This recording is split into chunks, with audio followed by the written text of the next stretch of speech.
Can I have an MBTA, please? Yes.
Good morning to you. You are watching the live proceedings of the House, this being the proceedings of the Senate on this Wednesday morning, the date being the 19th of March, the year being 2025.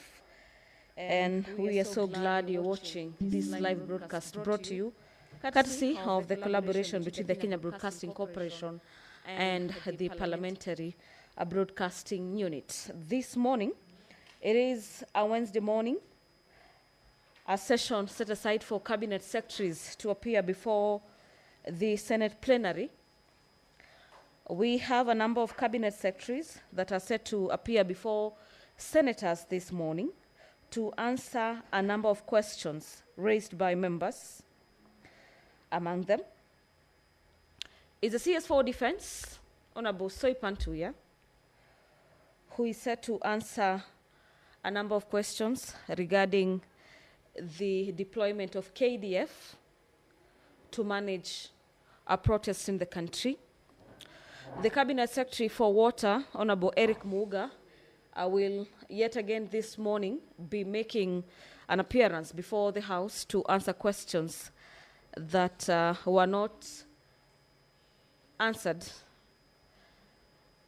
adequately during the last appearance.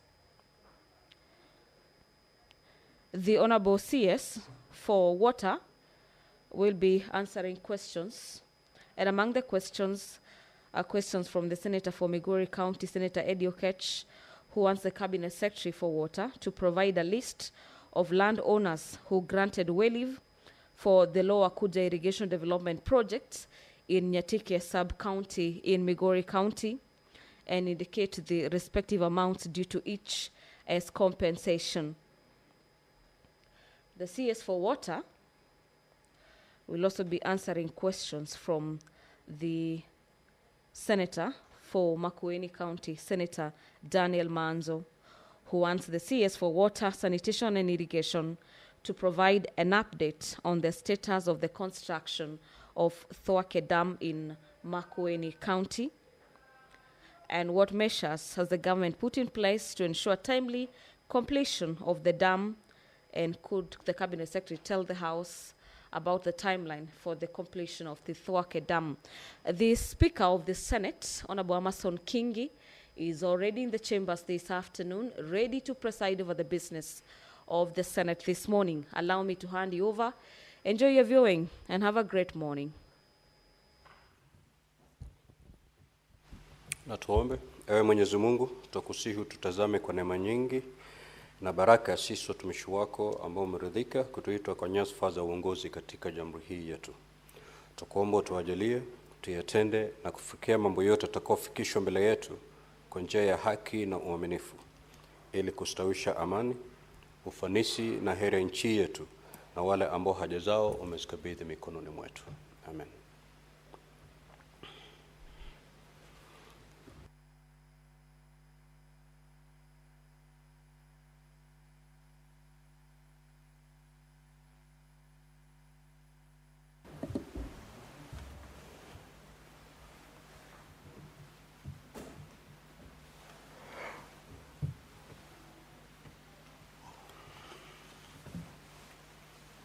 Glad to have quorum. Sanjay at times kindly ring the quorum bell for 10 minutes.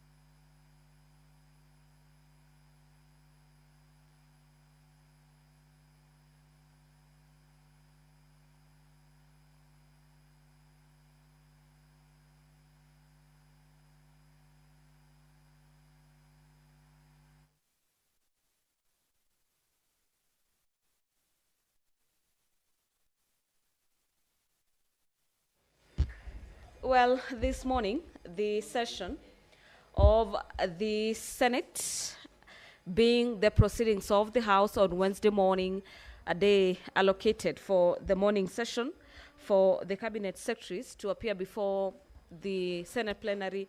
This morning, during the Senate morning sitting, the CS for Defense, Honorable Soipan Tuya, is also expected in the House.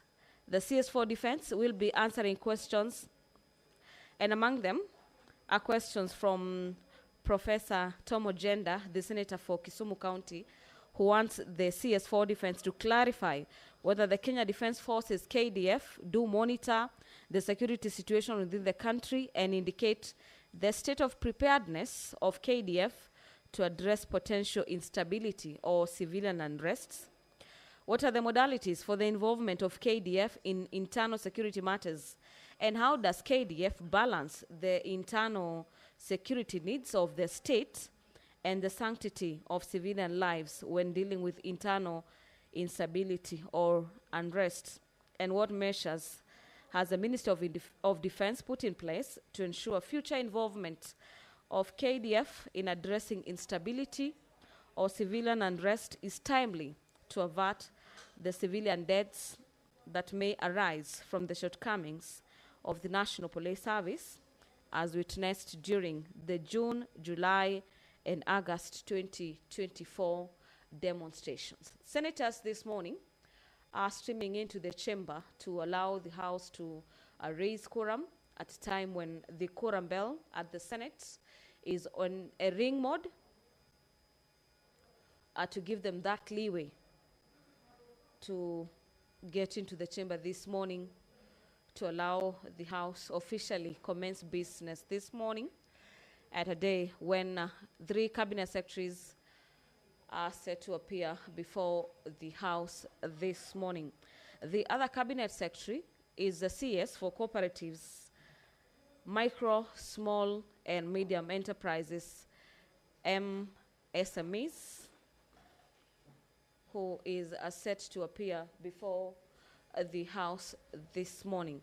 The CS for cooperatives, Honorable Wycliffe Oparanya, is set to appear before the House this morning to answer questions on the failure by the former Kenya Cooperative Creameries, KCC, and the now by the new Kenya Cooperative Creameries, the new KCC, to pay the terminal dues to former employees of KCC whose contracts were terminated in the year 1999.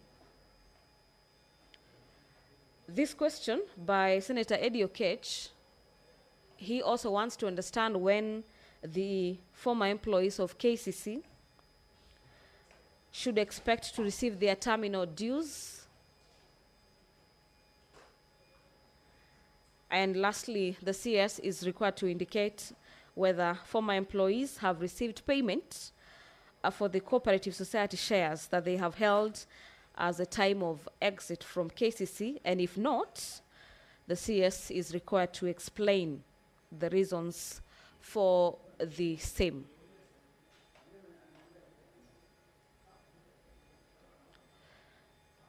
Senator Veronica Maina wants the CS for cooperatives to tell the House about the immediate plans that the ministry have put in place to revive the Kimuri Coffee Factory in Kairi Village in Kahumbu Ward in Kigumo constituency, which according to the member is critical for the economy and the residents of the area.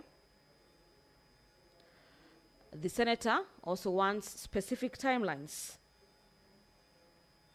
for the revival, as well as having the CS indicate the resources allocated for the purposes of the revival of Kimuri Coffee Factory in Kigumo in Murang'a County, which the member states is critical for the economy and the residents of Murang'a County.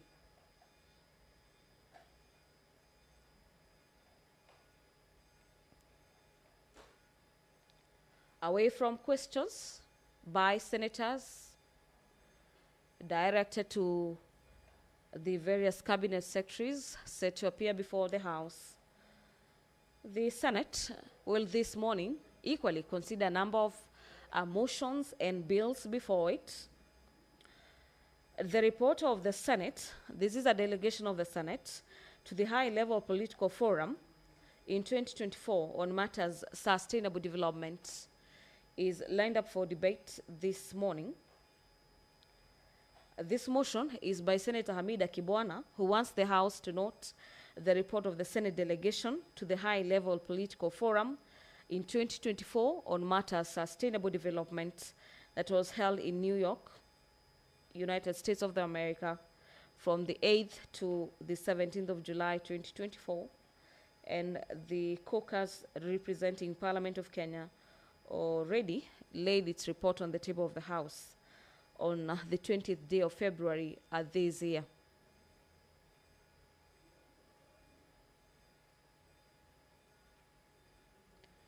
The report of the proceedings of the parliamentarians' dialogue at the Africa Climate Summit in 2023 that was held in Parliament buildings in Nairobi is also lined up for debate this morning. This motion is by Senator Moses Kajwang, and there are equally other motions for debate this morning by various senators on matters to do with ordinary sessions, the Interparliamentary Union Global Conference held in Vietnam, and the other being the parliamentary delegation to the Joint United Nations Interparliamentary Union, this being a hearing at the United States headquarters in New York from the 8th to the 9th of February 2024. And this is a motion by Senator Veronica Maina.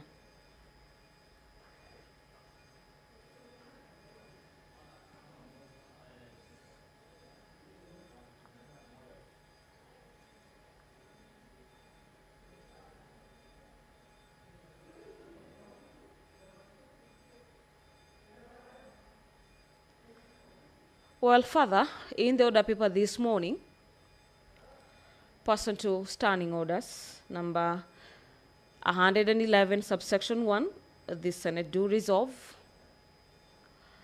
Allow me to hand you over back to the chamber this morning, with all indications being that the quorum has been attained. Allow me to hand you over and equally follow up on this live broadcast courtesy of our YouTube channels, that is the Senate of Kenya, as well as on KBC Channel 1. Session. Clerk, you may proceed to call the first order. Order number 1, administration of oath. Order number 2, communication from the chair. Order number 3, messages. Order number 4, petitions. Order number 5, papers. Order number 6, notices of motion. Order number 7, questions and statements. Now, Honorable Senators, if you may recall, last Wednesday, the CS in charge of water and sanitation was in this House for purposes of responding to question number 08 by the Senator from Migori County and question number 9 by the Senator from Makueni County. Now, the responses to those two questions were deemed unsatisfactory, and therefore I directed that the CS prepares better, responds better to these two questions, and appears today. Now, Clerk, can you confirm that the CS Water is present?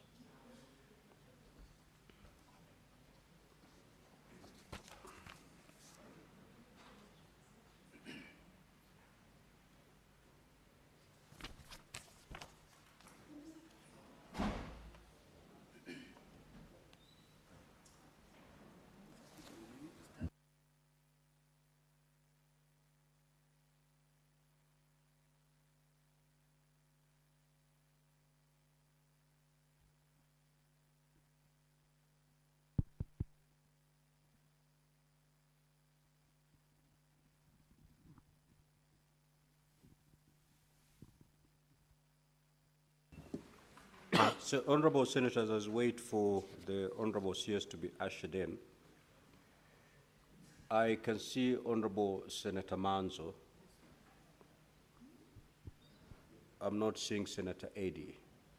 Is there any senator who is holding brief for Senator Eddy?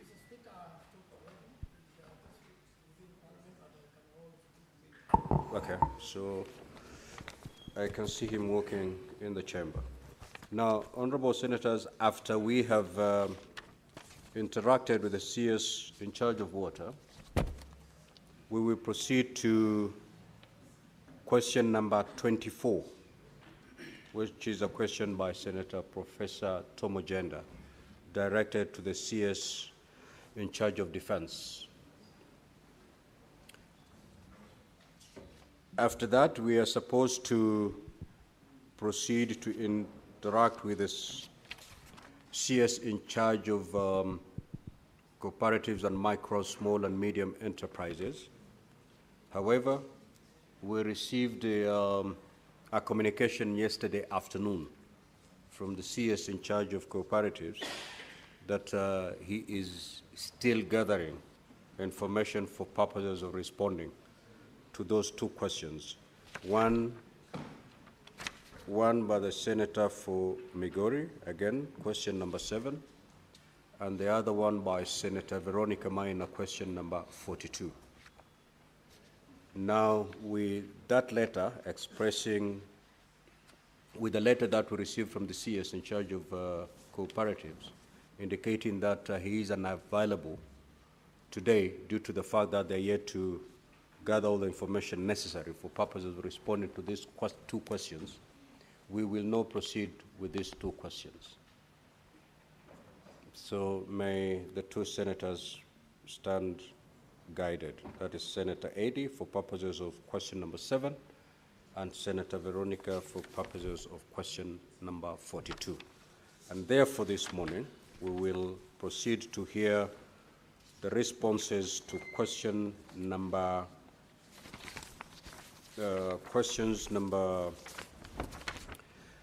8, number 9, and number 24. The first two are directed to the CS in charge of water, and the 024 directed to the Minister in charge of defense. Clerk, do you have the CS water in the House? Yes. Thank you. Now, Honorable CS, welcome back. You were here last week. However, your responses were deemed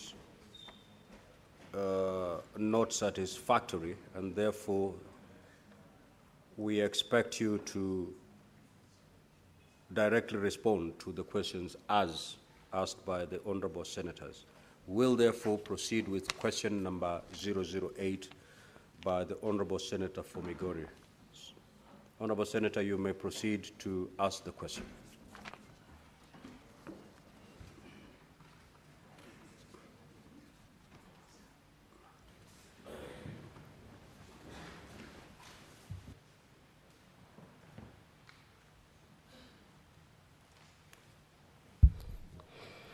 Thank you once again, Mr. Speaker.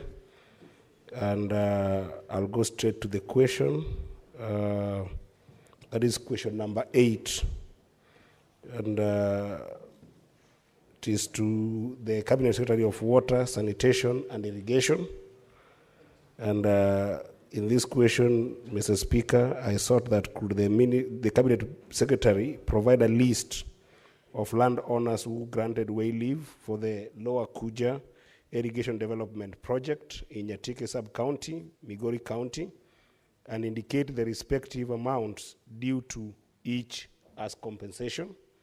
Secondly, Mr. Speaker, I thought that the Cabinet Secretary explains why has the government not paid out compensation to them years after the project commenced, and could the Cabinet Secretary indicate the timelines for the same?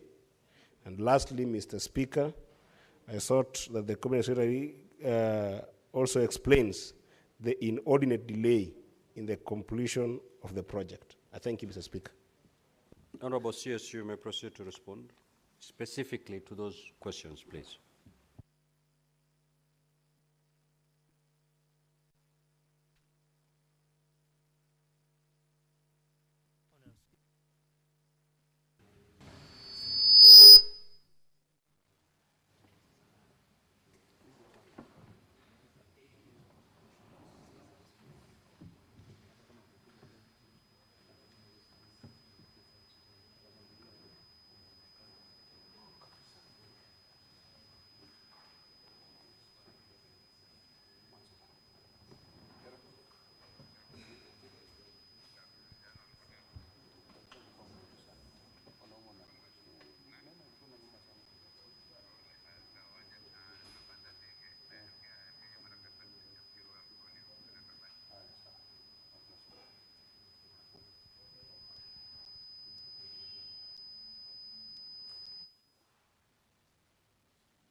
Thank you, Honorable Speaker.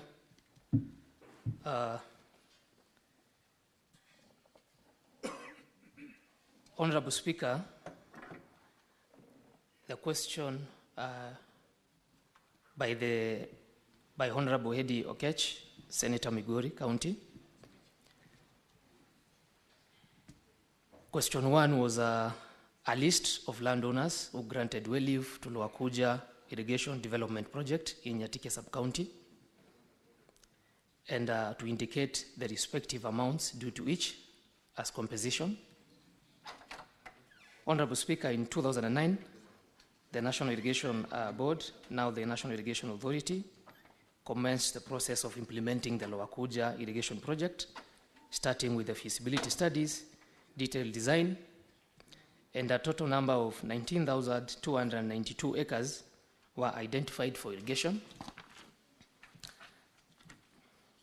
This was done by 3 agencies, that is GIB Africa, Gedo Consultants, and finally the Ministry of Lands and Physical Planning, that identified and valued parcels of land required for construction of the irrigation infrastructure, and a total number of 2,790 persons affected were identified, with a total valuation of 206 million and 14,719 and 80 cents.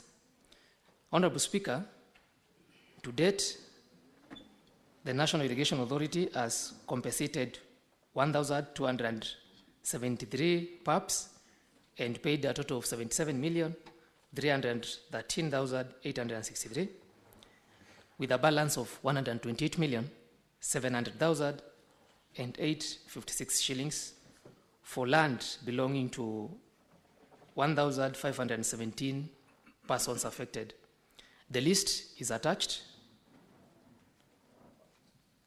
It's a comprehensive list that has been submitted in response to the question by the Honorable Eddie. Honorable Speaker, already 9,292 acres have been put under irrigation for the already acquired well leave. On part number 2 of the question is why the government had not paid out compensation to PAPs years after project commencement and timelines for completion of the project. In response, Honorable Speaker, the delay in land compensation has been occasioned majorly by lack of budget, and this has resulted to several litigation cases in court by the aggrieved persons affected, which has further delayed the process. Honorable Speaker, in order to complete the land compensation process, the management of National Irrigation Authority has engaged National Land Commission for guidance on how to proceed with the exercise, and this resulted in NLC visiting the irrigation scheme and a subsequent engagements with the persons affected between 18th to 22nd November 2024. On 5th February 2025, the Commission gave guidance on the process for finalization of compensation for the project, and in its communication, the Commission gave the following guideline: that 1, immediate payment of the available compensation fund amounting to 68 million, that well leave land acquisition for all title holders and PAPs who formally declined offers issued by the authority be addressed by the Commission, that the authority established a grievance dissolution mechanism involving key stakeholders, that is NGAO, National Irrigation Authority, National Land Commission, scheme leadership and persons affected, and the authority in liaison with the Commission to plan for final survey and vesting all the titles acquired in order to secure its interest. On 11th February, the authority formed a team to spearhead the compensation payment, and the committee has come up with the following payment program for the 68 million. The program, Honorable Speaker, is to identify, to verify PAPs, that is by mid-March make first payment because PAPs are allowed to be heard, especially on matters land in case of any grievances. And then by 15th June, the last part of payment will be made and the total will be 68 million. On question number 3, part 3 of the question, Honorable Speaker, I'm required to explain the delay in completion of the project. And the delay in completion of the project, Honorable Speaker, is due to budgetary challenges. And there has been low budgetary allocation for land compensation and the irrigation infrastructure development, leading to slow progress in implementation. The ministry has continued to engage other development partners to source for other sources of funding to support in infrastructure development, and currently engagement with Dutch partners is ongoing, although they have been non-committal. The second reason for delay in completion of the project, Honorable Speaker, is the land valuation disputes. Determining the value of land and property affected by the project has proven to be a complex process. Disagreements between the government, landowners, and landowners of evaluation of land and other infrastructure resulted in significant delays. There are approximately 50 number of disputes currently being addressed by the Grievance Redress Committee. And the last challenge, Honorable Speaker, is the legal challenges. Landowners filed around 25 number legal suits against the government concerning compensation cases, land acquisition, and other related matters. And these have had a substantial delay in the compensation process, as this has led to extended periods to resolve in court. Honorable Speaker, with the current strong commitment by the ministry to compensate all landowners, I'm appealing to this House, to the Senator, I'm appealing to the Honorable Senator to support the out-of-court settlement approach that the ministry has proposed for the landowners. In addition, a total of the total budget required for the remaining around 10,000 acres is projected to be 2.72 billion. These will be done in phases depending on fiscal space, starting from next financial year 2025-2026. In light of this, I am humbly seeking the support of the Honorable House for the allocation of the necessary budget to ensure the successful and timely completion of this crucial project. Honorable Speaker and honorable members, I submit. Thank you. Honorable Eddie, that's a fairly comprehensive response to your question. Do you have any supplementary questions? Thank you again, Mr. Speaker. First of all, I must be grateful that for the first time, Mr. Speaker, I have added my hand into the list. And it's a very comprehensive list that I think that was received today from the stamp that I'm seeing here in the Senate General's office. And Mr. Speaker, because this is an original copy, and with the order of this House, I wanted to request that, Mr. Speaker, perhaps if you could allow the journals to make a copy for me for the list, so that I can be able to actually go and examine it properly, from where I can perhaps further engage the ministry. Because I think that's when it will be fair. Because there are a number of issues that are coming from what the CS has shared, including issues of litigation. And I believe in this list I will be able to get that detail. So, Mr. Speaker, I won't have further questions for now up until I examine the list, so that I can be able to comprehensively engage the ministry. But just perhaps a comment from the minister when he said that he would want to plead with the Senator of Migori to perhaps help engage with those who are in court over these way leaves for the settlement out of court.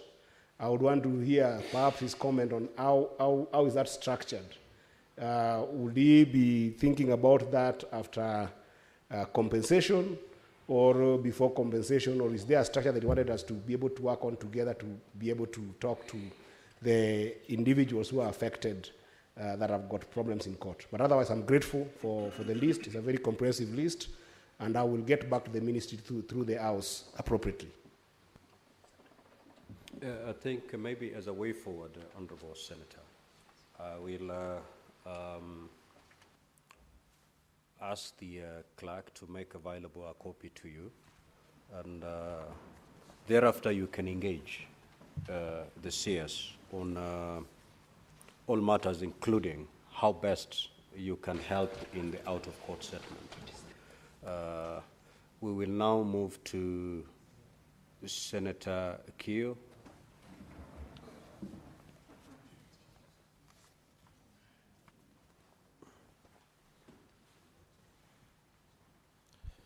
Thank you, Mr. Speaker. Mr. Speaker, mine is just a clarification that I want to get from the CS. He has mentioned that one of the reasons for the delay in completion of the project is the whole issue of low budgetary allocation for purposes of land compensation. The Speaker, I'll ask the CS whether he is aware of the provisions of Article 40 of the Constitution on what government needs to do when it acquires land from individual persons for purposes of public utility, that the persons who have surrendered their land for purposes of public utility must be compensated promptly and in full. Mr. Speaker, he is the owner of the budget. He's the one who presents the budget. He's the one who gets allocations. At what point will he then make sure that the persons that have given out their land for purpose of this project get their due compensation? It is a running issue, Mr. Speaker, in almost all the government projects. We must begin to bring to an end to this. And I thank you, Mr. Speaker. Senator Mandago, Honourable CS, note down the questions. You respond them at a go. Thank you, Honourable Speaker. Honourable CS, I've just directed that you note down the questions as are they being asked, as they are being asked by them. Apologies. Thank you. And thereafter you will respond to them at a go. Proceed, Honourable Senator. Thank you, Honourable Speaker. I have one supplementary question, but first let me thank and congratulate the Minister for what, Honourable Speaker, for the good work he has done. I think providing a list of those to be compensated is a very rare phenomenon in this House when you ask cabinet secretaries to provide documents. So I think this is a good start. But Honourable Speaker, my supplementary question to the CS is related to that as an irrigation project. What happened with Karona Meibeki irrigation project in Moiben sub-county, Uasin Gishu County? Now, Honourable Senator, that is not a supplementary question. That's relate to a different subject matter, and if the CS is in a position to respond, well and good. If not, let us not push him to do so. Senator Ledama.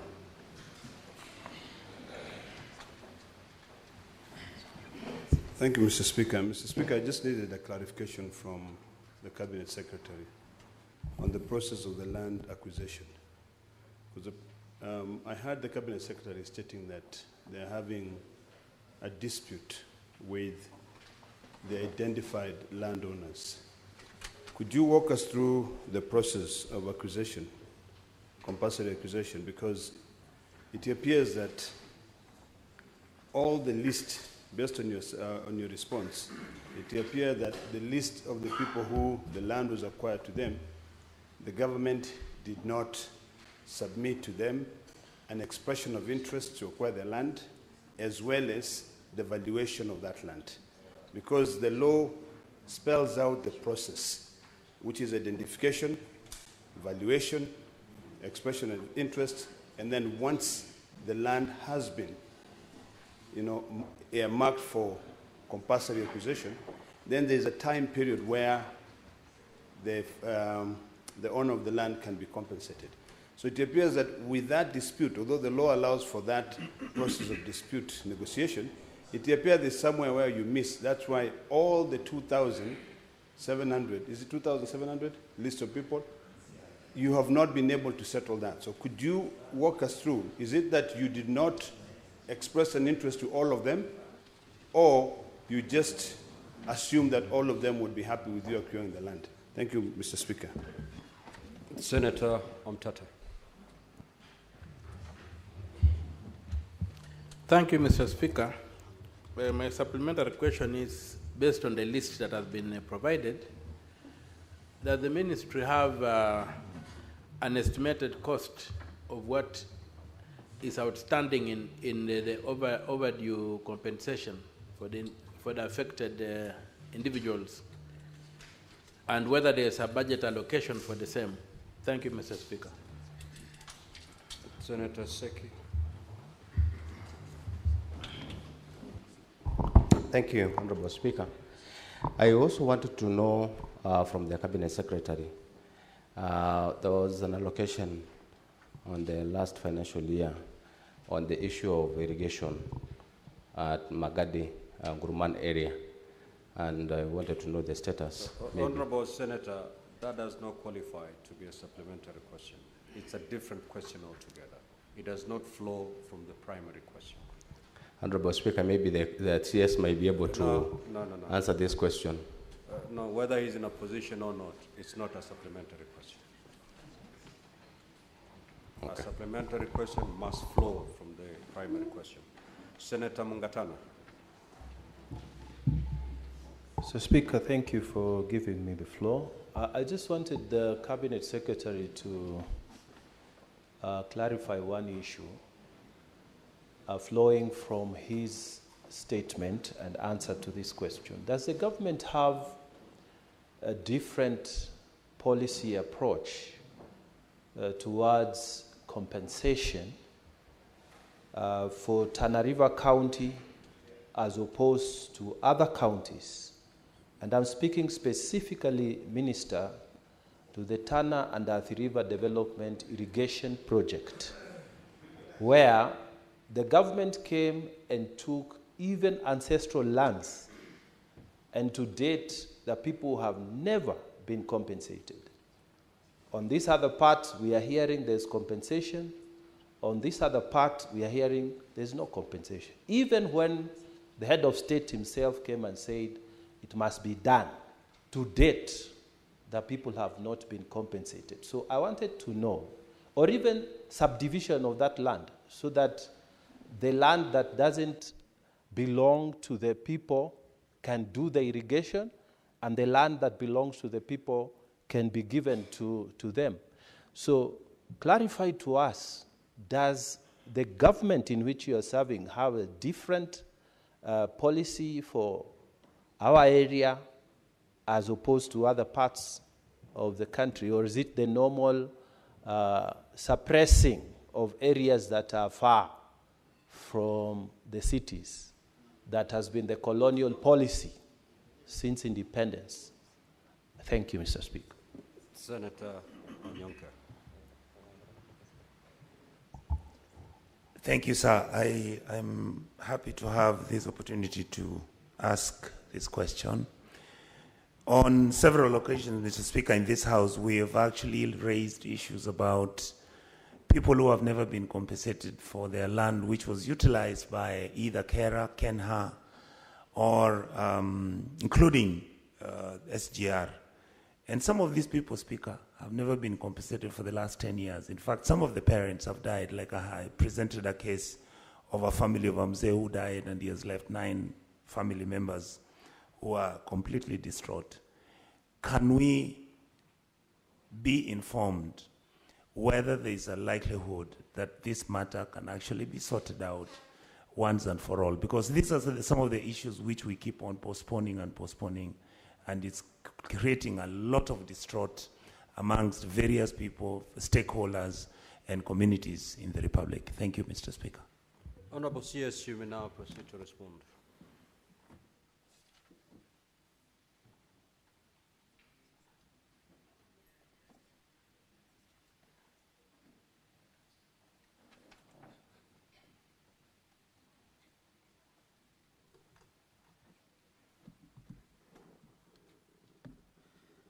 Thank you, Honorable Speaker.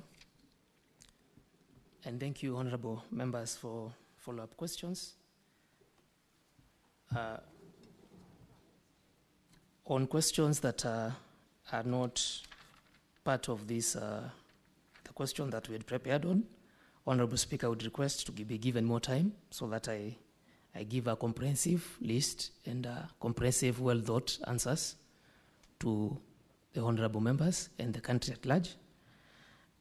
There was a question, however, there was a question on when we would need the indulgence of the Honorable Member for Migori. The indulgence we need is indulgence, especially on settling these issues, court cases out of court, at all times, especially after payment.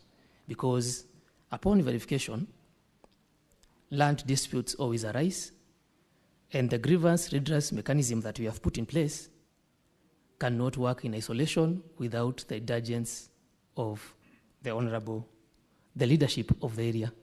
And the senator is a key leader in the county, and therefore we would seek his indulgence in the process.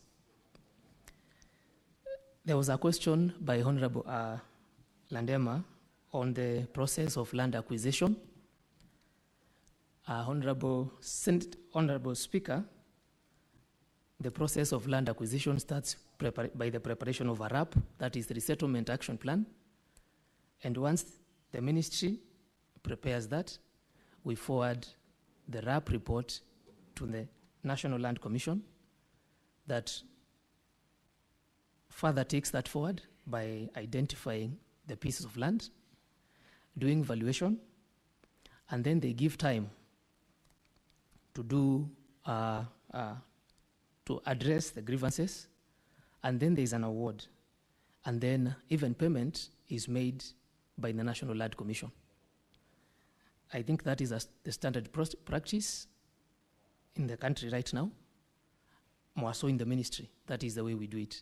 Because after the change, the inauguration of the new constitution, the ministry stopped doing the process itself. It became the mandate of the National Land Commission, and we always engage them in case of land disputes.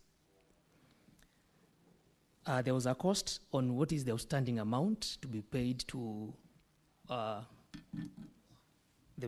PAPs in Lower Kuja irrigation scheme. The outstanding balance is 128 million Kenya shillings. And we have clearly highlighted the process on how we plan to acquire that. There was a question by Honorable Mugatana on the Tana and other development agency, where there are irrigation schemes being carried out by TARDA. TARDA, Honorable Speaker, to the Honorable Senator, is under the Ministry of Asals. It is not under Honorable CS, the question by Honorable Mugatana was, do you have different policies for different areas on matters compensation? Thank you. I don't believe we have different policies because we are all mandated to go through the National Land Commission on matters payment of compensation, land compensation. There was the question by Honorable Onyonka on we have had issues in different projects whereby even the people, the PAPs, have passed on. And this has been a legacy challenge that has been ongoing in government. In the ministry, in case there is the person to be compensated has passed on, their next of kin is considered by the National Land Commission for compensation. That is the status as it is.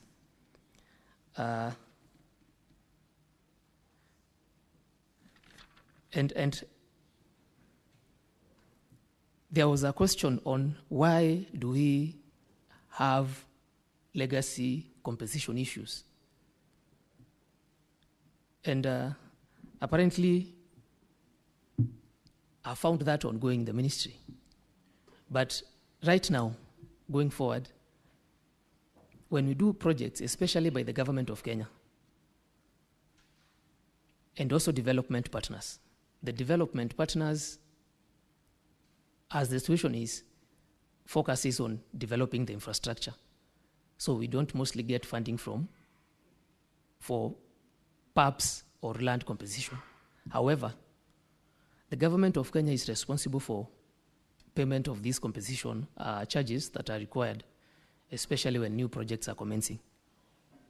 And now we are developing a criteria that going forward, we ensure that we sort out land issues to avoid further delays in the process, and this does not become a historical challenge. Thank you, Speaker. I submit. We now move to question number 9. The Honorable Senator from Makueni County, you may proceed to ask your question.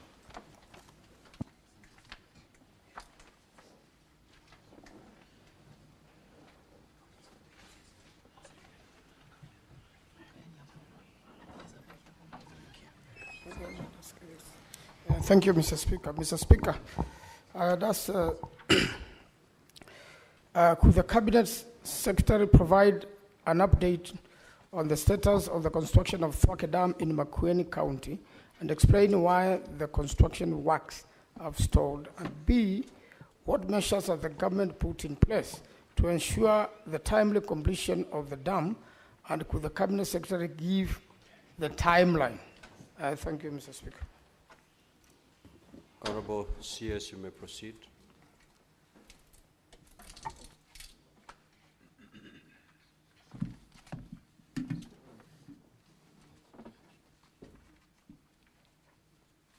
Honorable Speaker, thank you.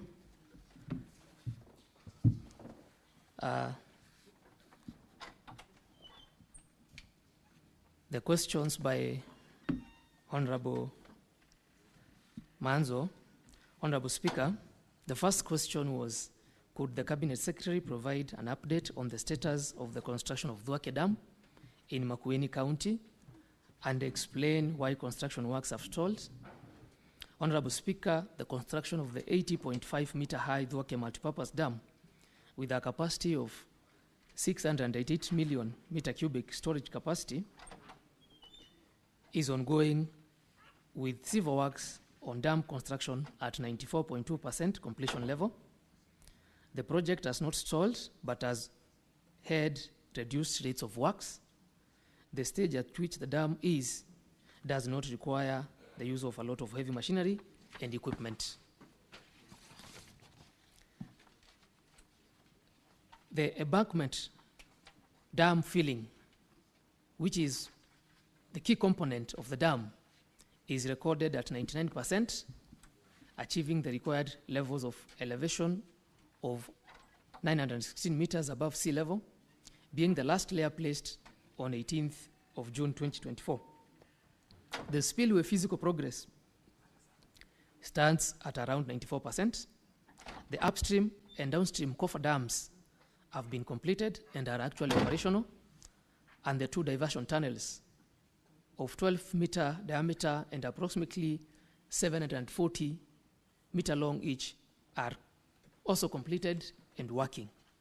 This being a rock-fill dam structure, a period of 6 to 9 months was required from the last placement of the final layer on 18th June 2024 to allow the dam embankment to settle and stabilize before the concrete face slab works are carried out as recommended by the World Dam Safety Panel of Experts, which was achieved at the end of January 2025.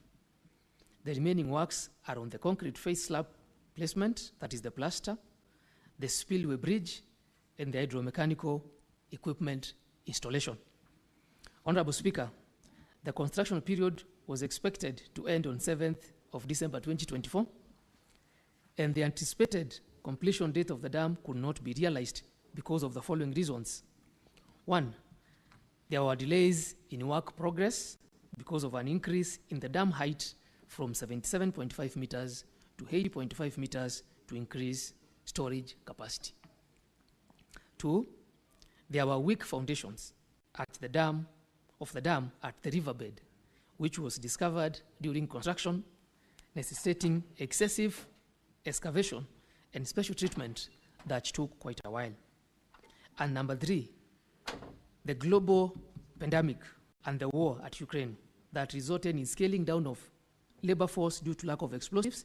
And when I talk of explosives, Honorable Speaker, I'm talking about ammonium nitrates in the country during the period in the year 2020 to the year 2023.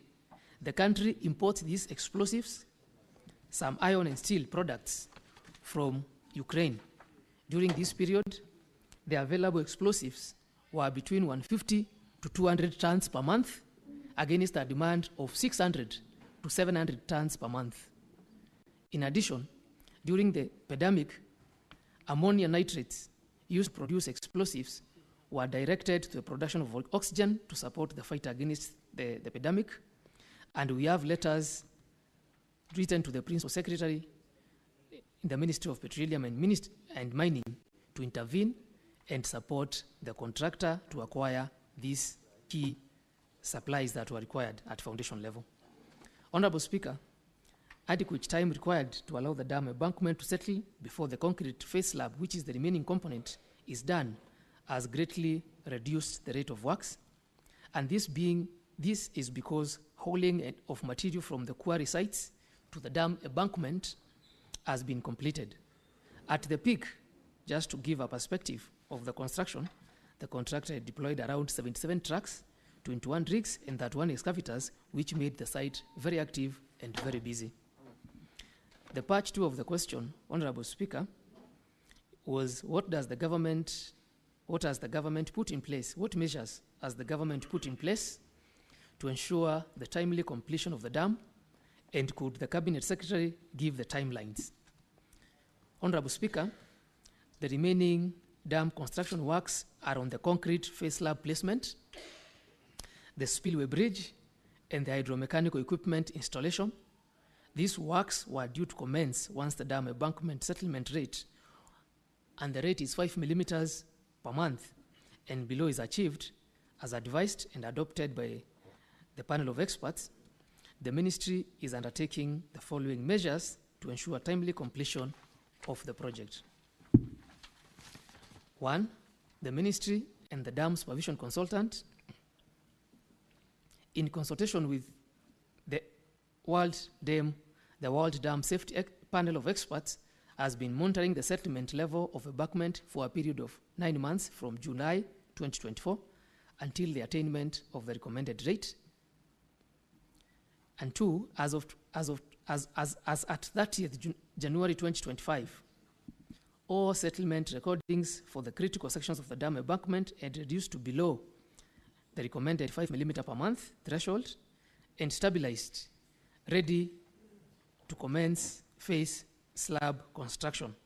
The ministry wrote to the contractor via the letter indicated on February 20th, 2025 to immediately commence the execution of the remaining works, which is on the concrete face slab placement. The government, through the National Treasury, has written to the African Development Bank to avail adequate resources for the completion of the dam. The bank has commenced a routine contract appraisal to determine resources required for the completion of the dam, and the bank approval is expected in April 2025, and this will be effective by May 2025. In this regard, the project will be completed and as planned, and the first impoundment is expected to happen by the short trains in December 2025.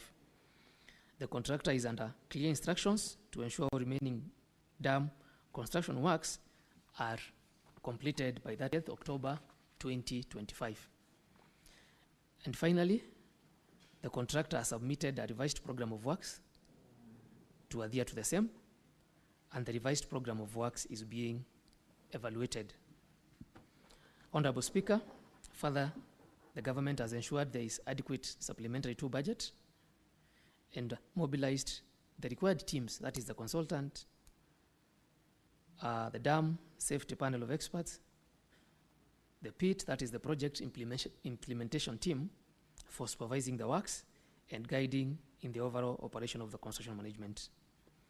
Additional financing, to finish, through additional financing request, as explained above, has also been made.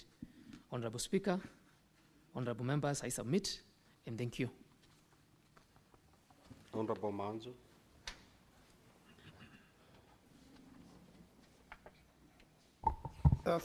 Thank you, Mr. Speaker, and I want to say that this morning I've received a document which has a very detailed presentation.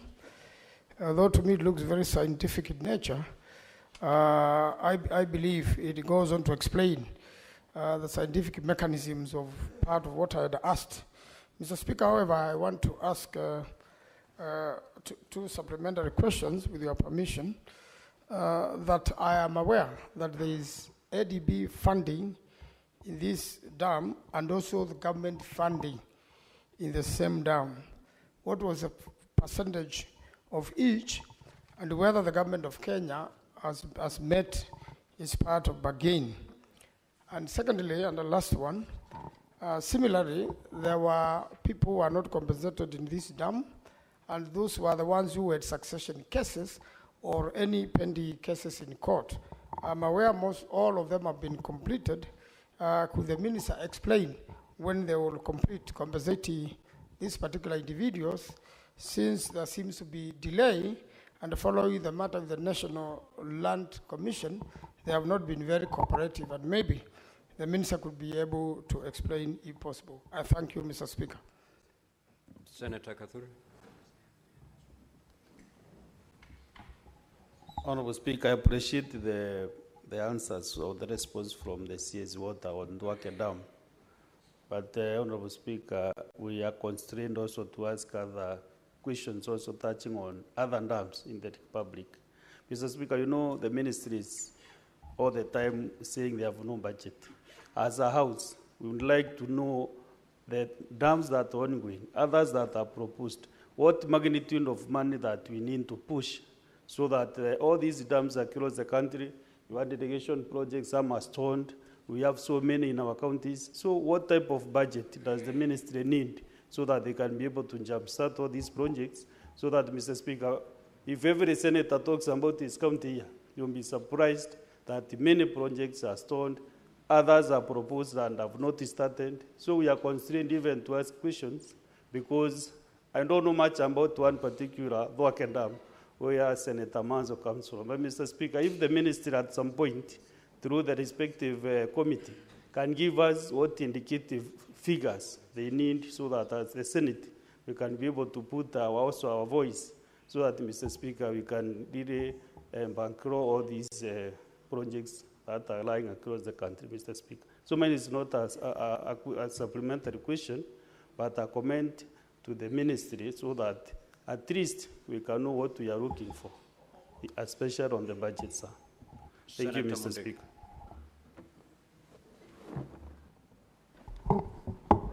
Thank you, Bwana Speaker.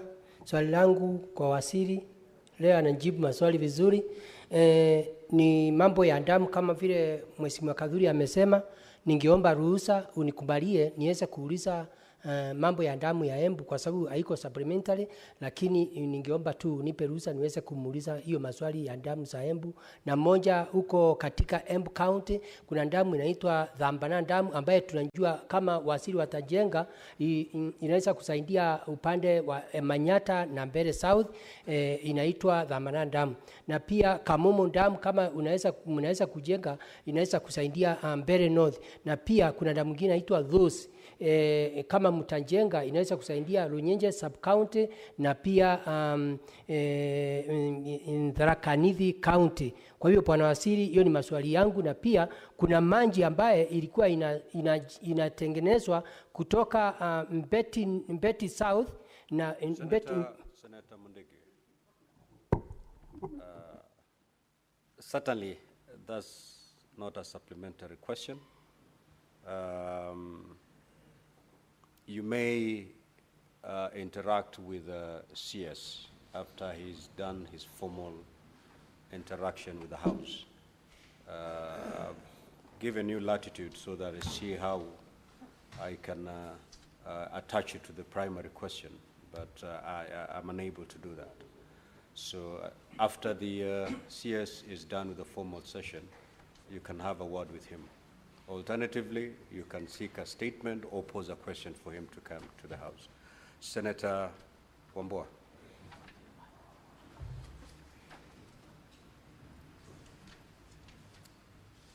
Thank you, Mr. Speaker, once more. As I indicated last time, Thwake Dam straddles across Makueni and Kitui counties. Mr. Speaker, I would have expected the CS to begin actually by apologizing for attempting to mislead the House and the country on the status of this dam. But that be as it may be, Mr. Speaker, my question is on the initial cost of the dam. He says that the height was adjusted from 77.8 to 80.5. And then in the process of construction, they realized that there was a weak foundation on the dam, which needed deeper excavation. As this resulted in variations on the cost of the project, and if yes, what is the variation and what is the government doing about that? I thank you, Mr. Speaker. Honorable CS, you may now proceed to respond.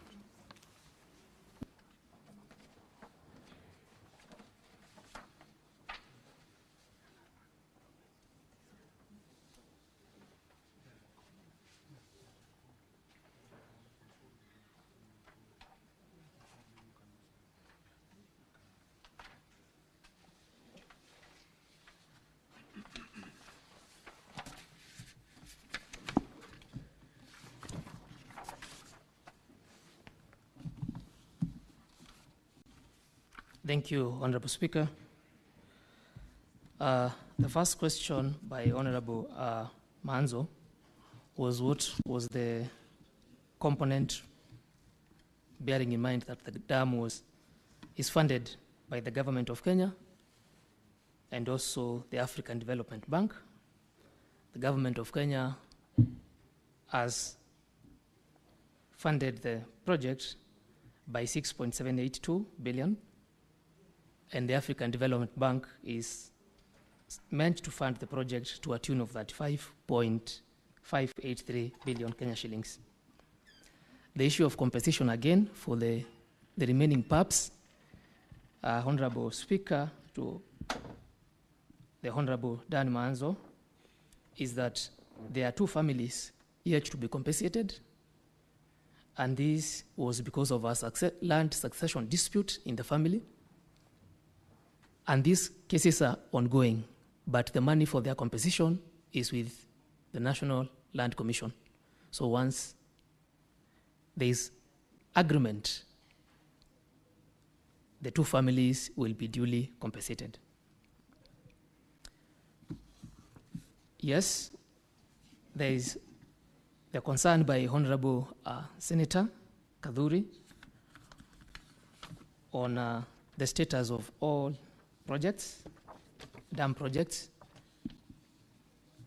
If the Speaker allows, we can have a list of all dams ongoing and the amount of money required. And thank you for the gesture, because we actually need resources for us to complete those dams. The question by Honorable Mdigi from Embu. Honorable Senator, through the Speaker, you are welcome to the ministry for us to have an engagement to give you the actual status of those 3 dams you have highlighted. And then there is the question by Honorable Wambua. Honorable Speaker, yes, there was 2 challenges because of the raise in embankment,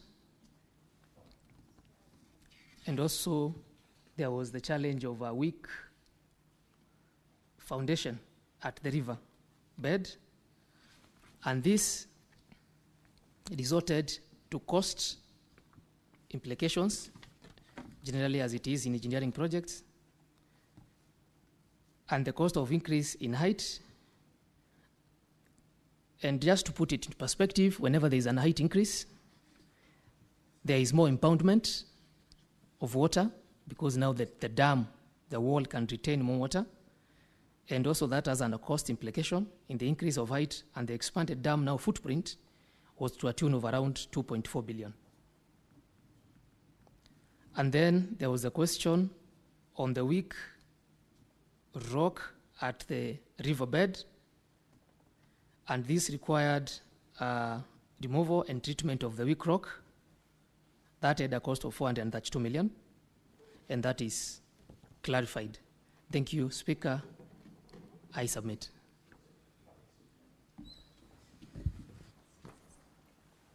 Yes, Senator Anna. The question by Senator Enoch was on the depth, the original depth of this particular dam, which was later varied.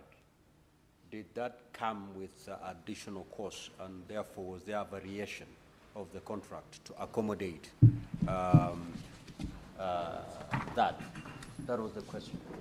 Thank you, Honorable Speaker. And yes, because of the increase in height, there is a cost implication for us to have more impoundment based on the surface runoff from the earthy catchment. And the cost implication is 2.4 billion Kenya shillings, and this was done in the year 2017.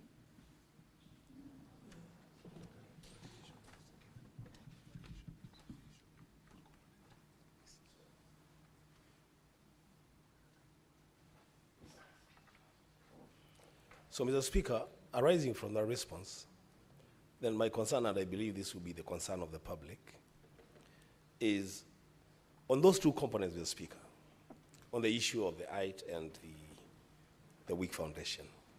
I'm very sure there is money that must have been paid by government to do feasibility study on this project. And the issue of how deep to excavate must be part of that costing.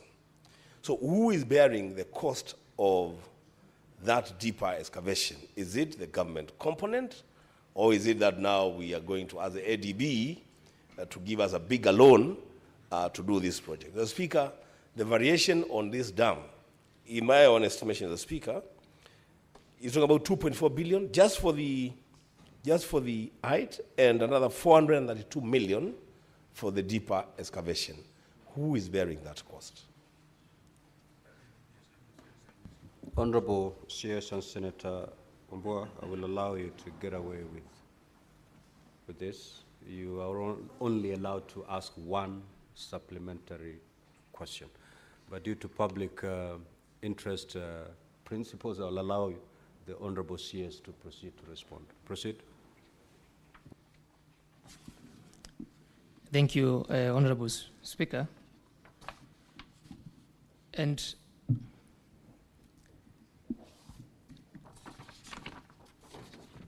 to give a perspective over the question and clarity, is that whenever there is a variation in this project, we have to seek concurrence from Africa Development Bank. I'm informed that when this happened, concurrence was sought from Africa Development Bank, and they gave a no objection. And when you raise the dam from 77.5 to 80.5 meters, you retain more, which is the purpose of the dam, water harvesting from our catchment. And yes, whenever there is such a change, there is a cost implication, and that concurrence is always sought from the bank that does usual and routine contract appraisals and gives no objections. I submit. Lastly, Senator Omtata. Mr. Speaker, thank you. The Honorable CS has referred to an IDB loan. I would like to know whether that loan is an A in A, an appropriation in aid, or whether money was given directly to the government of Kenya and it was put in the consolidated fund and is being supervised by the control of budget.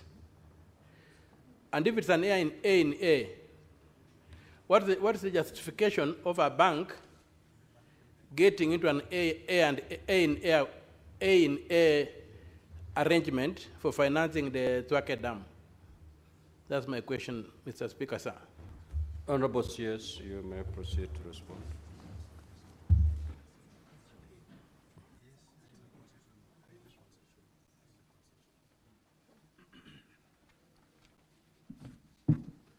Thank you, Honorable Speaker, and thank you, Honorable Mtata. Yes, the loan from Africa Development Bank is a concessional loan in form of A&A, whereby the money certificates are paid by the bank, not by the ministry, upon approval. Thank you. Thank you so much, Honorable CS. We will now move to question number 024. Honorable CS, you are free to leave. Thank you, Speaker, and thank you, honorable members. I appreciate. Senator Omtata, we have released the Honorable CS. Absolutely, Honorable Omtata, please.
Honorable CS, welcome to the Senate. You're here for purposes of responding to question number 024 by the Senator for Kisumu County, the Honorable Professor Tomojenda.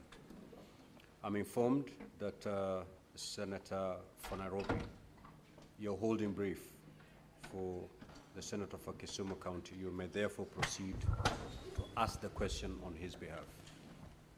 Thank you, Honorable Speaker. The Senator for Kisumu assures me that he's no more than 5 minutes away, but we can't keep the House waiting. So I'll proceed to ask the questions in his stead. This is question number 24 by the Senator for Kisumu County, Senator Tom Ojenda SC. Number 1, could the Cabinet Secretary clarify whether the Kenya Defence Forces monitors the security situation within the country and indicate the state of preparedness of the KDF to address potential instability or civilian unrest? Number 2, what are the modalities for the involvement of KDF in internal security matters, and how does KDF balance the internal security needs of a state and the sanctity of civilian lives when dealing with internal instability and unrest? Lastly, Honorable Speaker, what measures has the ministry put in place to ensure that future involvement of KDF in addressing instability or civilian unrest is timely to avert civilian deaths that may arise from the shortcomings of the National Police Service, as was witnessed during the June, July, and August 2024 demonstrations? I thank you, Honorable Speaker. Honorable CS, you may proceed to respond.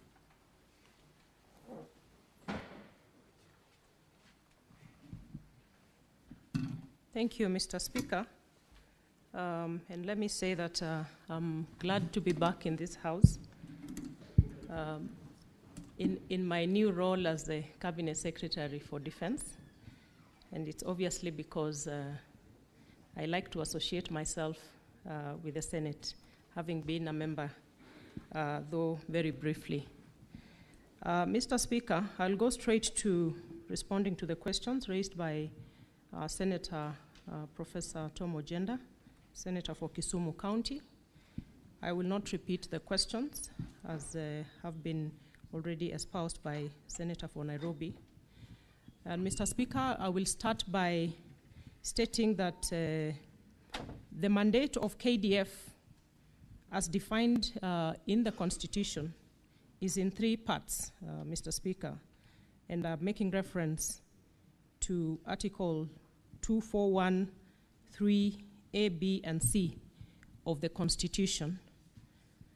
And the 3 parts within which the mandate of KDF is defined. The first one being what is really the primary mandate of the Kenya Defense Forces, is the defense and protection of the sovereignty and the territorial integrity of the Republic of Kenya. The other 2 parts, Mr. Speaker, which you will allow me to call secondary mandate of the KDF, is 1, is to assist and cooperate with other authorities in situations of emergency or disaster. And 3, deployment to restore peace, the deployment of the Kenya Defense Forces to restore peace in any part of Kenya affected by unrest or instability, and this only happens with the approval of the National Assembly. Mr. Speaker, that is what I will start by bringing to the fore. And whereas the questions asked by the Senator of Kisumu County may look very obvious, I think these are issues which are very pertinent and very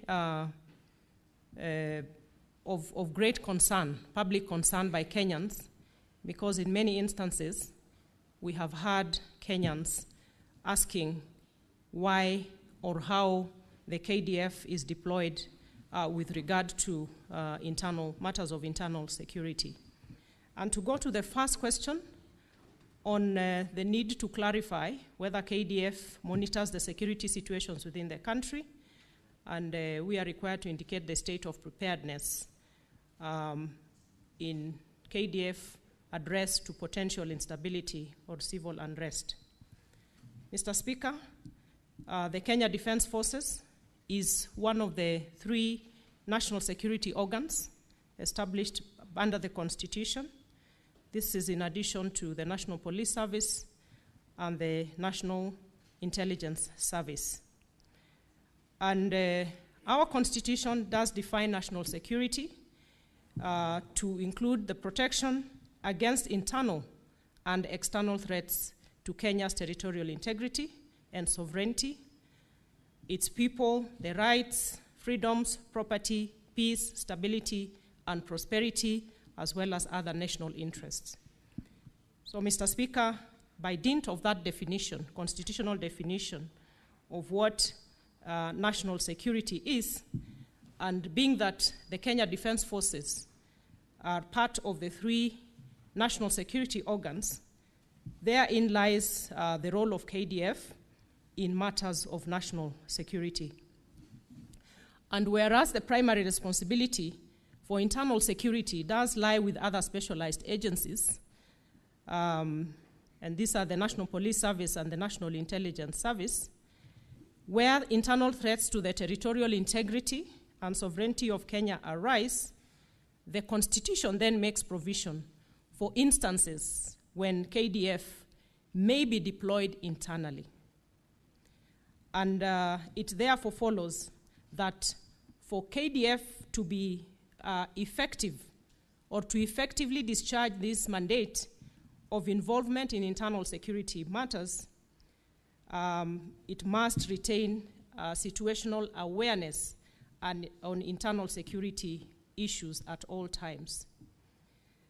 And due to the fact that KDF will mainly work in support of other agencies with regard to internal security matters, the force then has to closely collaborate and regularly exchange information with the relevant agencies.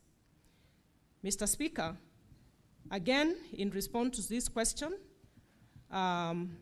on whether the KDF does monitor internal security matters, when you look at the design of the National Security Council as established by the Constitution, KDF is a member through myself as the Minister for Defense and the Chief of the Defense Forces.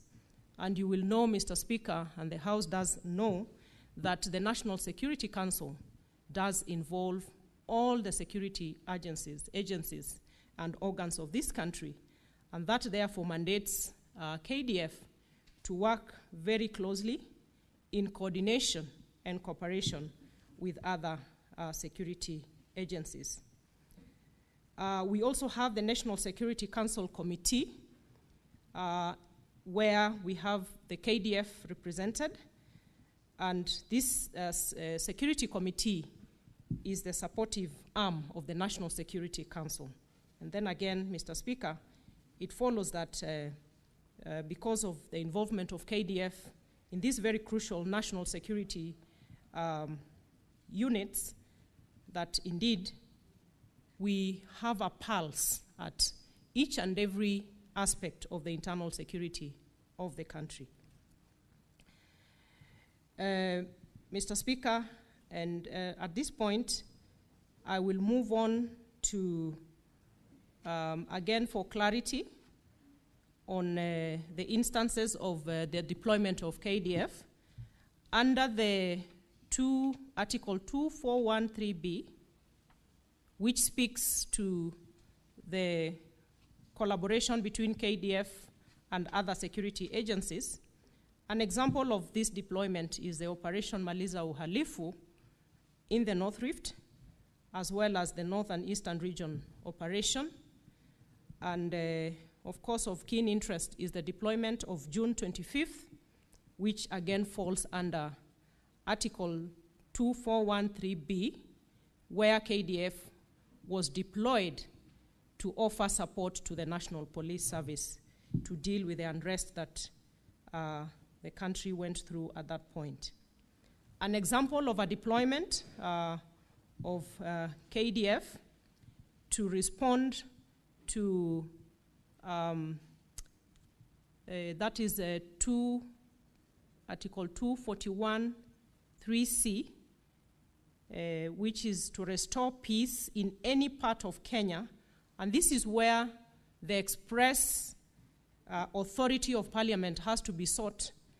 An example of that is the Operation Amani Boni, which is currently ongoing. Mr. Speaker, going to question 2, and I will come back to how the KDF operates within these deployments later, but allow me to go to question 2, which is asking on what the modalities for involvement of KDF in internal security matters is. Mr. Speaker, aside from the provisions of the Constitution, we have the Kenya Defence Forces Act, which elaborately enumerates requirements for KDF participation in internal security operations. Under the Constitution, the KDF is strictly bound by the principles of national security as defined under Article 238 of the Constitution, which is they have to be subject to the authority of the Constitution and Parliament, and that the national security activities must be carried in strict compliance with the law and with utmost respect for the rule of law, and that in performance of its functions and exercise of their powers, the KDF shall respect the diverse culture of the communities within Kenya. Mr. Speaker, again on the modalities, under the KDF Act, the Cabinet Secretary at any one time is required to furnish the National Assembly with reports on deployments under Article 241, 3B and C, as I have already stated. And these reports to Parliament are required to have the details as to the reason for deployment, the place and duration of deployment, as well as the expenditure to be incurred.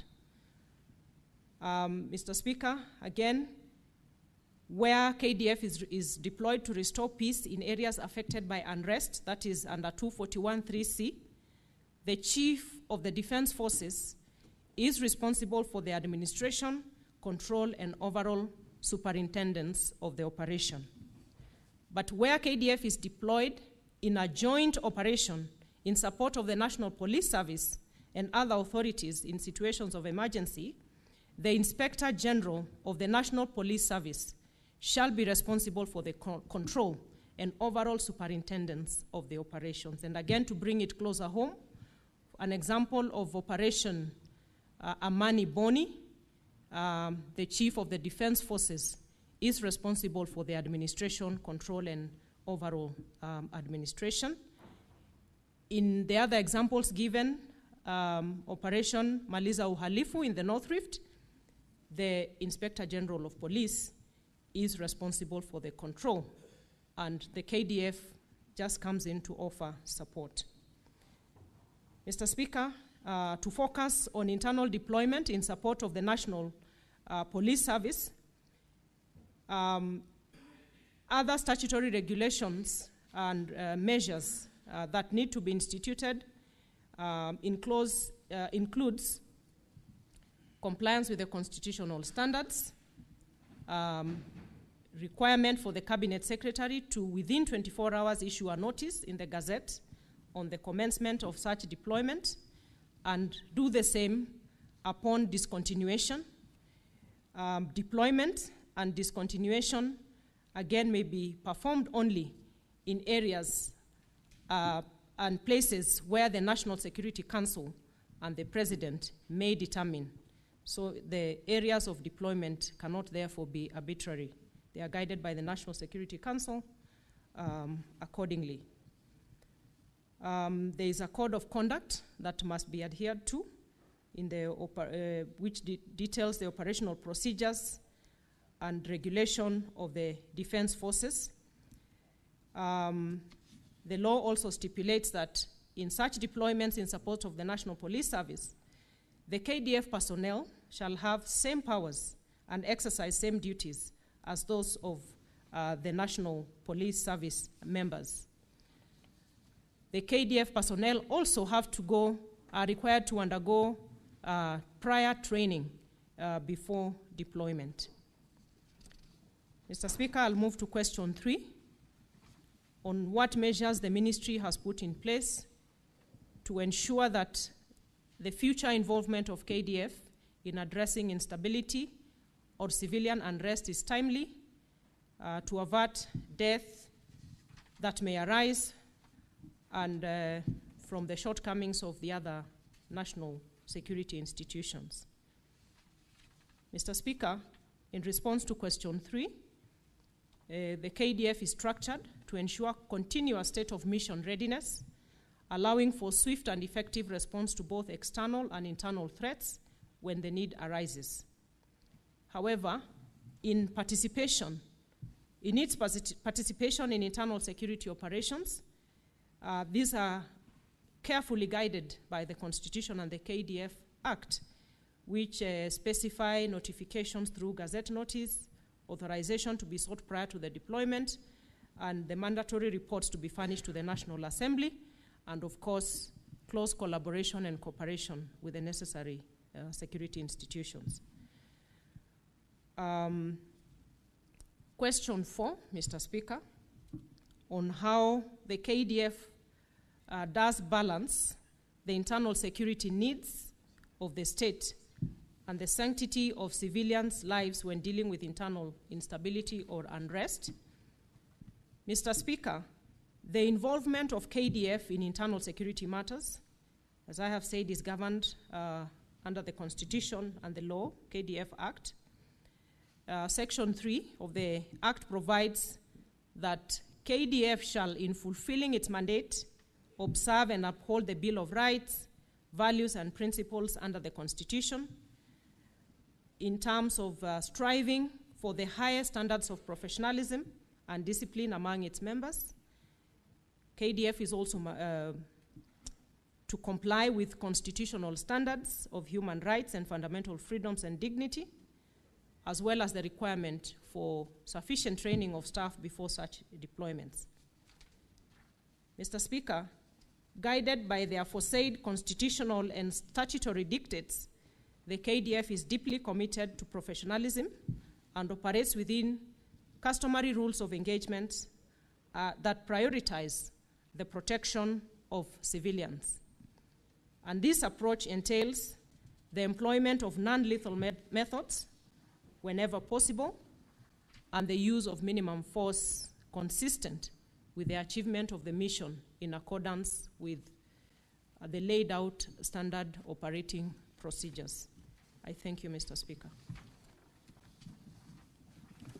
Honorable Tomo Jenda, you may ask your 2 supplementary questions. Thank you, Mr. Speaker. Thank you, Mr. Speaker. Just a follow-up supplementary question. Let me thank the CS Defense, Madam the Honorable Soipan Tuya, Senator, for the response to the structured questions. However, Mr. Speaker, just one question I want the CS to highlight. No doubt, Mr. Speaker, reference is made to parliamentary approval for intervention and to keeping with the tenets under Article 241(3) and the involvement of the National Security Council where there are threats for internal intervention. I want the CS to clarify, and this is the delicate line, between inability of the National Police Service to deal with internal strife and the point at which the KDF will intervene, because when answering question 3, I think you have not dealt with the question of threshold. At what point is it deemed fit for KDF to intervene when there's a real threat and the National Police Service is unable to contain the threat?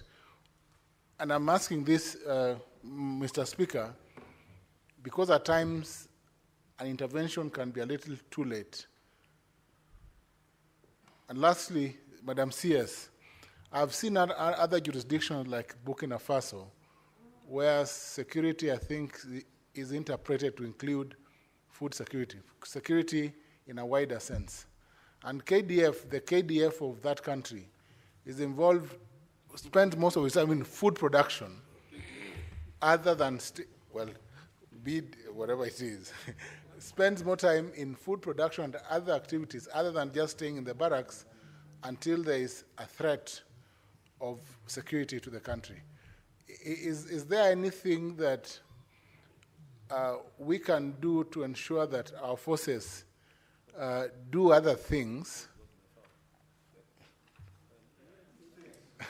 to ensure that we take care of the other issues, other security issues, other than simply fighting. Honorable CS, note down those two questions. You will take more, and then when you raise to respond, you respond to them at a go. Senator Sifuna. Thank you, Honorable Speaker. Madam CS, I saw a very curious statement from your ministry on the 17th of March 2025 regarding the circumstances surrounding the deployment of KDF in July of 2024.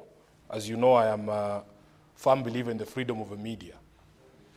And we must accept that we were all very concerned to see the army in the streets after the protests. And my party leader has addressed certain possibilities given histories in other places, including Sudan and Egypt. What, in your view, or in the view of the ministry, was inaccurate in the report by the Daily Nation regarding the very possibility of this country being handed over to the military in the event the regime collapsed in July of 2024? So you need to tell us, because the statement said that the report by the Daily Nation was false, baseless, misleading, and reckless. Please explain to me what was the basis of that conclusion by your ministry. Thank you, Honorable Speaker. Senator Chute Mohammed. Thank you, Honorable Speaker. Let me thank the CS for eloquency, and we are really proud of you. My question would be a bit of our discussion today. There is a court case. No. Let me align it back again, please, Honorable Speaker. I am bringing it back.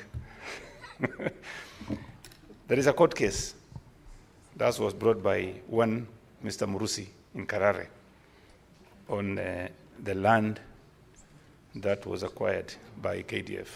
And the court ruled that KDF should vacate that property.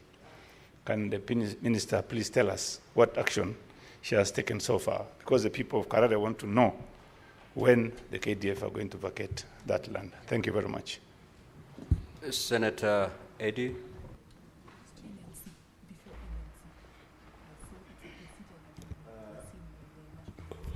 Thank you, Mr. Speaker.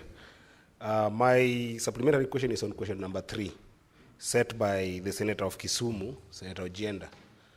Mr. Speaker, I wanted to know from the CS, at a point where the national security has failed, whether because of capacity or other misgivings, and then KDF has come in, like what we saw last year during the Gen Z protests. KDF has taken over to make sure that they can ensure there is peace and there is stability. Do they also take over the mess that has been created by inadequacy of the national security organ? Like the messes that we saw where, for instance, young people were killed and property were destroyed.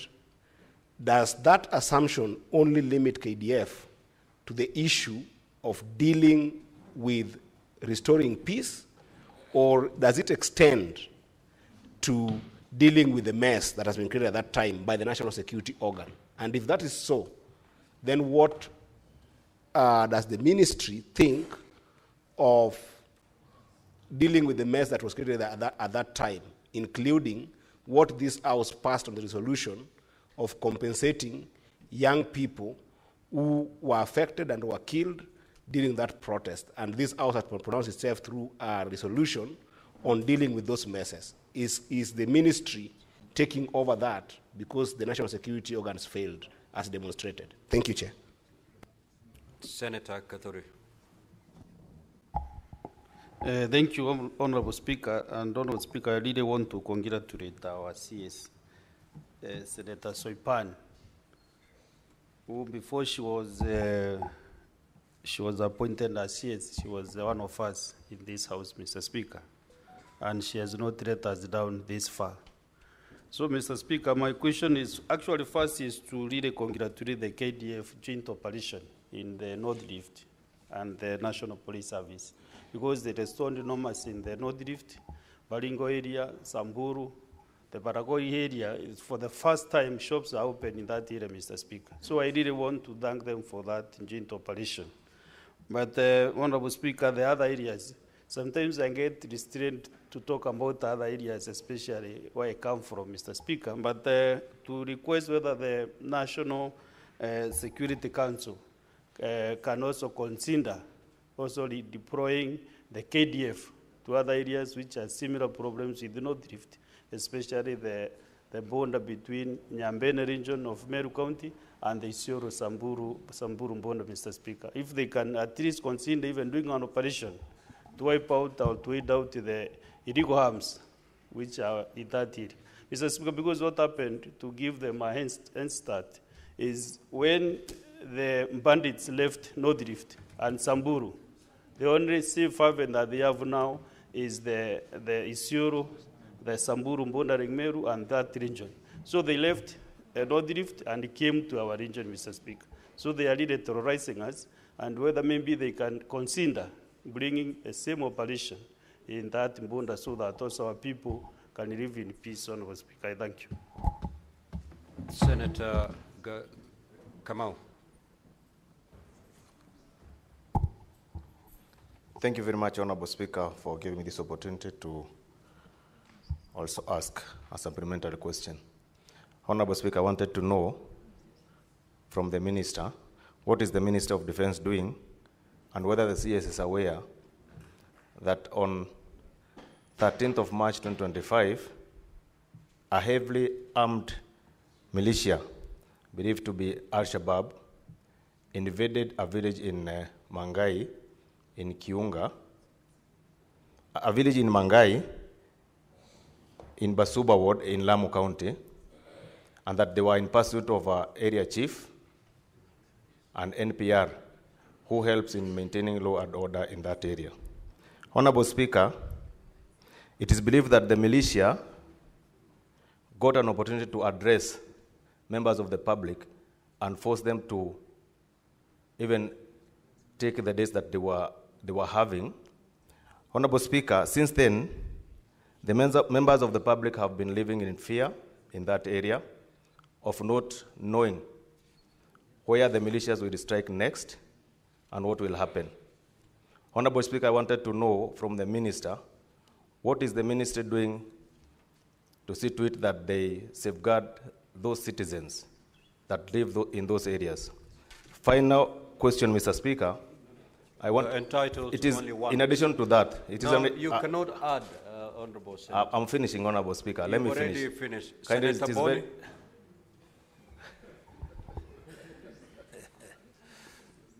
Thank you, Mr. Speaker.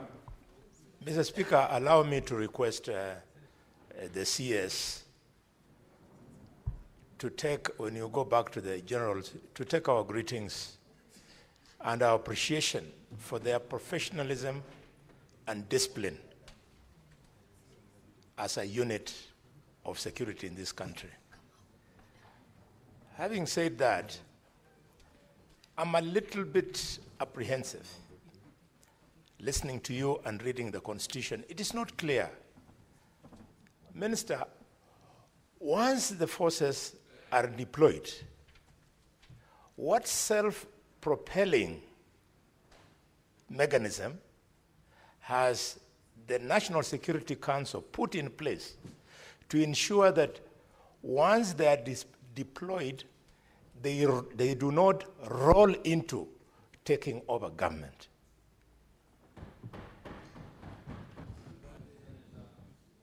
Senator Wambo.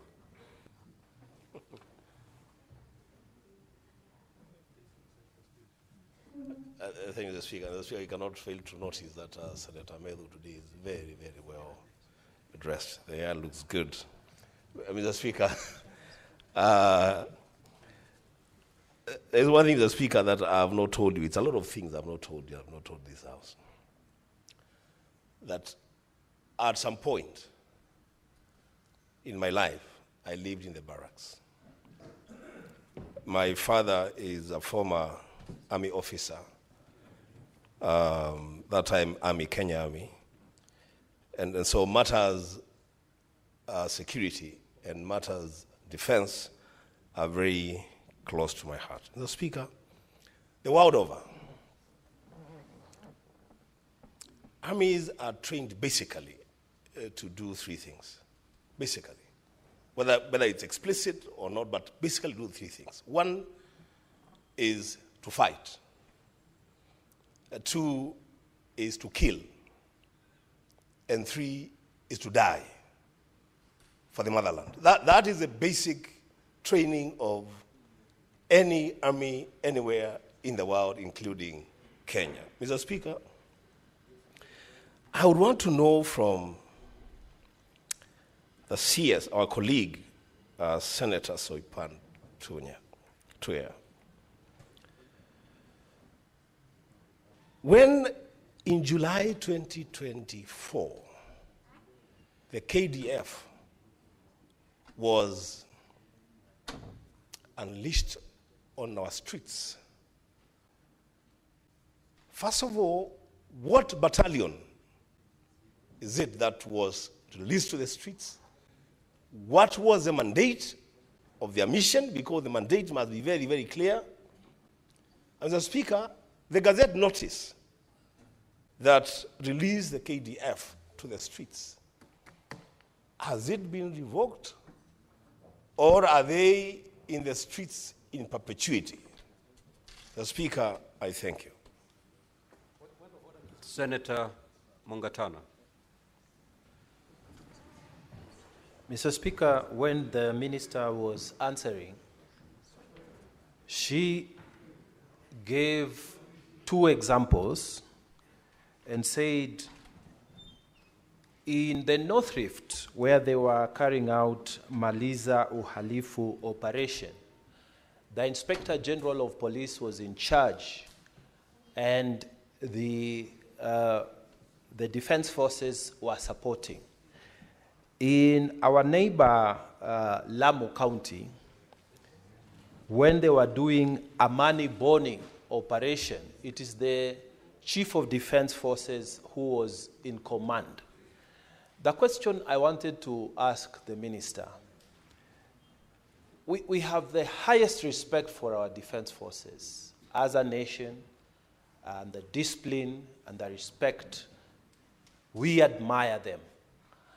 But what we wanted to know, in fact, the question is not on their primary duties, which is the territorial protection of this nation. The question always arises on their secondary duties, which is, getting into civilian mix, and you have explained it very well. Why is it that you don't have a law specific for that? Don't quote the Constitution. Constitution gives general principles. Why don't you have a law specific on deployment of the army for civilian purposes? And the reason I'm saying this, Mr. Speaker, is that when you go to some projects, even construction projects, you are told these ones are not going to be advertised. It's the army which will do it. We have no doubt that the army can do it. But why isn't there a proper legal framework which is going to be, debated by the representatives of the people and made clear?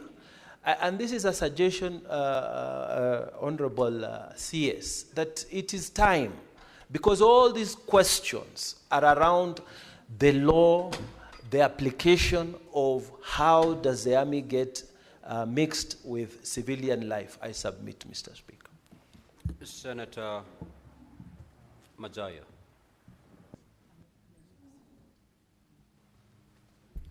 Asante mstahiki Spika. Mstahiki Spika, nataka kuuliza swali kwa waziri.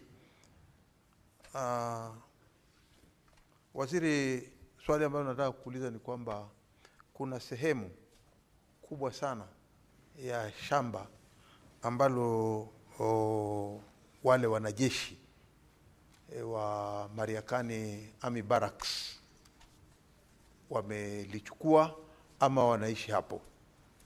sehemu kubwa sana ya shamba ambapo wale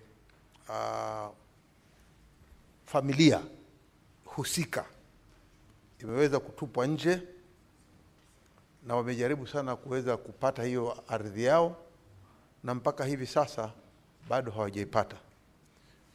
Wizara yako imechukua hatua gani kuona kwamba lile shamba ambalo ile familia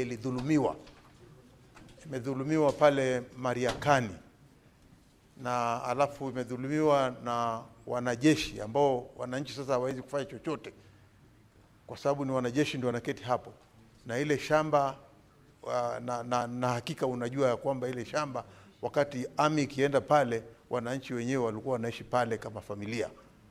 Ni hatua gani umechukua kuregesha hiyo shamba kwa wale wakaazi ama wenyewe hiyo shamba wanaoishi hapo Mariakani, ile familia? Umefanya hatua gani kuona kwamba hiyo shamba imeweza kurudi kwao? Asante. Senator Mundege. Senator Murgo. Thank you very much, Mr. Speaker. And I have a question about North Rift situation. This situation definitely CS is very conducive and it is quiet now. But once in a while, we get a reaction. I mean, there is no perfection yet. You will find that maybe one of those thugs will go to one side and do something that is unexpected. But the reaction from KDF is equally disastrous because they beat people all over generally and even kill and shoot cows and all this. Could this be a matter of a camp or a unit overstaying in a place until probably they begin to not be up to what they went for? Because it seems like they are now not up to what they went for, but other things that are equally violent. Senator Mofire. Thank you, Honorable Speaker. My question is to our former colleague, CS Soipan Tuya. Honorable Speaker, there is a very old tradition in this country that whenever we have a recruitment, especially the military recruitment, there is a lot of hue and cry from the public where people will go to an extent of even disposing their property to get money so that their sons and daughters can be recruited in the military. This, Honorable Speaker, has created a very imbalanced recruitment because only those who can afford to pay for that recruitment get their sons and daughters recruited in the military. We have had cases where parents have lost money through fraudsters. Get somebody who has requests you to get him some money so that maybe your son or daughter can be recruited in the military.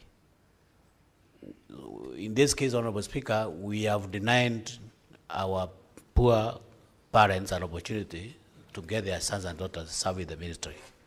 So what is this that the ministry is doing? Because this is cancerous. It has been with us for a very long time. I don't know. I have not even captured any sentiment from the ministry for that matter and raising that pertinent issue that is affecting our parents across the country. What is your ministry doing to make sure that this bad habit stops forthwith?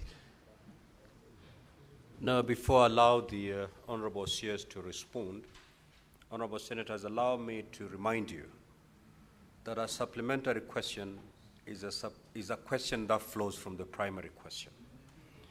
Now, the questions by Senator Mohamed Chute, Senator Mazayo of Kilifi, and Senator Mofire do not qualify to be supplementary questions. However, I will allow the Honorable CS, if she's able to adequately respond to those 3 questions, you may proceed to respond as you respond to the other supplementary questions.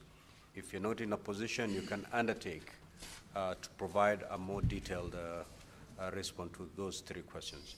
Honorable CS, you may now take the floor. Thank you, Mr. Speaker. The questions are a bit too many, but I will give an attempt to respond to all of them adequately. And I'll go in order of the way they were posed to me. The question by the Honorable Senator Tom Ojenda on what the threshold is for the KDF stepping in to contain threats, internal threats, in support of the National Police Service. And Mr. Speaker, I had demonstrated that there is a continuous engagement between the national security organs through the National Security Council and the National Security Committee, and we deal with situational analysis of security situations on a very regular basis. So this is just to assure the country and this House that in as much as we don't have a scientific threshold to this effect, any matters that require the intervention of KDF, and this has been demonstrated over time, are done in a timely fashion. And this is in support of the National Police Service. And it is not to say that the police are not doing their work. It is because we have serious security challenges that emerge every so often, and that support then is required from the Kenya Defence Forces. The second question, Mr. Speaker, was asked by, I'm sorry, I did not indicate the name of the senator, who was asking what other duties, no, this is Senator Ojenda still, what other duties, apart from the KDF sitting to wait for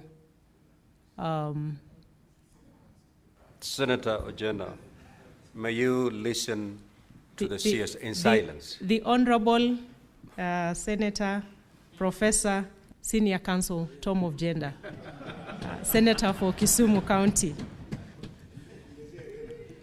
And indeed, Mr. Speaker, the KDF, our soldiers don't just sit in the barracks. There is a lot of involvement in humanitarian and civic activities all across the country in support of communities, and this is in the area of water security, schools, school infrastructure, and roads. And I'm sure we can attest to this at the various levels of involvement of the KDF in different parts of the country. Mr. Speaker, we also have a very serious defense industry unit of the KDF, where we have semi-autonomous government agencies, an example being the Kenya Meat Commission and the Kenya Ordnance Factories, KOFSI, which engage in a number of activities away from fighting and the core mandate of our personnel. Mr. Speaker, the question by the Senator of Nairobi, Honorable Sifuna, on what was inaccurate about the article by the Nation Media Group. Mr. Speaker, to the extent that the article referred to a military coup, I can only say that it is indeed baseless, it is inaccurate, and reckless. Number 3, Mr. Speaker, Question by Senator Chute. In as much as it has been declared inadmissible by the Speaker, Mr. Speaker, we are seized of the matter of the Karare land, and I want to appreciate the support of the Senator. We have had discussions. Even this morning, he accosted me as I was walking into the House, and we are going to advance the discussions as agreed, Mr. Speaker, and we will need the support of the leadership of Marsabit County, because the military base that is intended to be set up in Marsabit is for the interest of the Kenyans, the Kenya population in general, and more specifically, those communities affected by insecurity situations in Marsabit. The other interests espoused by the different parties are also pertinent, and we are going to address that through the means that we have agreed on. Honorable Senator for Migori, on the question of the limits of what KDF should and can do once deployed, Mr. Speaker, the definition of deployment is very clear, as stated under the Constitution, and KDF does not undertake investigations, does not undertake any form of arrest or dealing with any internal criminal liability issues. There are institutions that are tasked with that mandate, and the role of the KDF then is restricted to restoring stability and leave all these other issues to the relevant agencies of government, Mr. Speaker. The Honorable Deputy Speaker, Senator Kaduri, thank you for admitting that the support of KDF to the National Police Service is indeed working in the North Rift, and this has been attested to by the Senator for West Pokot County. We appreciate that feedback, and I want to say that unfortunately we also cannot be everywhere as KDF, but like I said, in instances where the insecurity has gone down in the North Rift but is escalating in other parts of the country, that is noted, Mr. Speaker, and these are the issues that are in constant deliberation between the national security organs, and where need be, and the procedures are very clear, KDF, if called upon, will then come in to support the National Police Service in the areas that were stated, Isiolo, Meru, and these other parts of the country where the internal strife seems to be escalating in as much as the North Rift is looking good. Senator Thuku of Lamu, the incident, a very fresh incident of March 13th. Yes, I'm aware of the incident in Kiunga, and it is a matter that is actively under investigation. And like I said, the KDF is actively deployed in Lamu under the Operation Amani Boni, and I will therefore not wish to comment on the processes that are undergoing with regards to this specific case of invasion in Lamu that involved the chiefs and other people in the area. But Mr. Speaker, I would like the Senator to rest assured that the matter is actively under investigation, and I'm sure he knows, as the Senator of Lamu, how to plug himself in and know what is happening, and I invite him to have a discussion outside this House. The Honorable Senator for Kakamega County, I will pass the greetings to the generals, and they could, most probably they are watching, and thank you for appreciating their role. The scope and duration for deployment of KDF is clearly spelled out. Even the deployment that happened on June 25th, you know it involves a court matter, which is still active in court. And the scope, as defined by the Constitution and the relevant laws, cannot allow for a degeneration, because even the duration is clearly defined as to how long the KDF then continue to be deployed in these situations. The National Security Council is also properly designed to monitor constantly. And remember, this is a multi-agency outfit to make sure that the deployments remain within the confines of the Constitution. Senator for Kitui County, Honorable Wambua.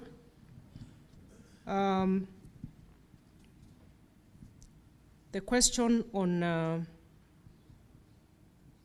the confines of the operation, I think the question is as to whether the Gazette still subsists for the deployment of June 25th.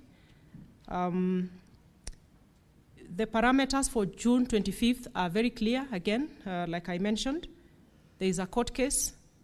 There were Gazette notices, 2 Gazette notices issued by the Cabinet Secretary then, defining, as required by the court directive, defining the scope, the duration, and the confines within which the KDF was to operationalize the deployment. And the case, again, is actively in court. As to the details of the battalions and mandate, that is operational, and I will not comment on that. But Honorable Speaker, I think the point here is to assure the nation and to assure this House that the deployments are not arbitrary, the deployments are well thought out, and the oversight role of the National Assembly, as is required for gazettement and also defining the scope and duration, does not give room for misuse of the deployment operations. Senator Mungatana, thank you for expressing your respect for the force, KDF. Your question on why we don't have a law specific to define this secondary role of KDF. Indeed, we do have a law, the Kenya Defence Forces Act, the Part 2 of the Act, which is sections 32, 33 through to 35, does define the parameters, the scope of engagement, the code of conduct, who takes command for the various levels of deployment. But of course, again, Honorable Senator, this House is at liberty to review and ensure that any gaps that there are, then we should make sure, and we will be happy to engage to seal any loopholes that may be. But as it were, the Constitution, read together with the KDF Act, does provide the parameters of operationalizing the deployments. Senator Madzayo, Senator, tuko na kesi nyingi ambazo ziko na shida across the country kuhusiana na KDF, lakini ya Mariakani sina habari nayo. So utaweza kunielezea kwa sababu I'm not aware of any row that exists between KDF and our operation space at Mariakani. But you're welcome to bring that to the fore, if indeed there is any such dispute between us and the community in Mariakani. Senator Murgor of West Pokot County. Senator, I appreciate again you have stated that the area is quiet, the North Rift is quieter, it's more conducive, but it is not devoid of challenges. And we engage on a very constant basis with our command at the North Rift. We have dealt with a few cases. So should you have any that is outstanding, please bring it to the fore. We have dealt with some cases, and we are still ready to deal with any that may be there. As indeed you have said, there is a lot of progress, but we have challenges here and there, and we can address them as they come. The Honorable Senator for Tharaka Nithi. the issue of recruitment. Mr. Speaker, allow me to say that sometime late last year, we got a fully fledged notification of recruitment with all the logos of the KDF and the ministry published out there.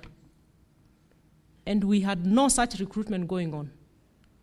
So we have fraudsters out there who dupe Kenyans into believing that actually we have Kenyans masquerading as generals out there with full uniform, full ranks, and the likes. With that said, Mr. Speaker, I cannot also say that there are no challenges that we need to address with the system of recruitment.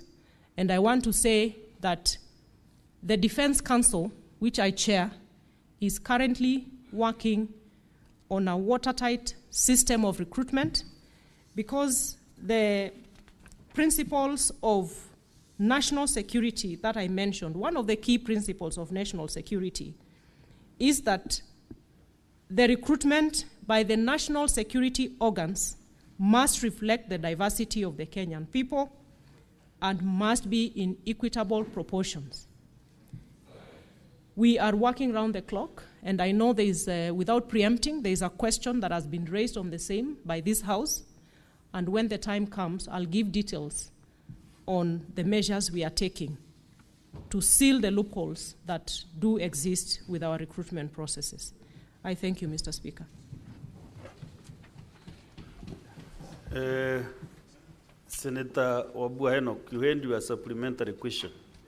And you know our rules standing on that, you only need to ask one. What is it that you want to say again?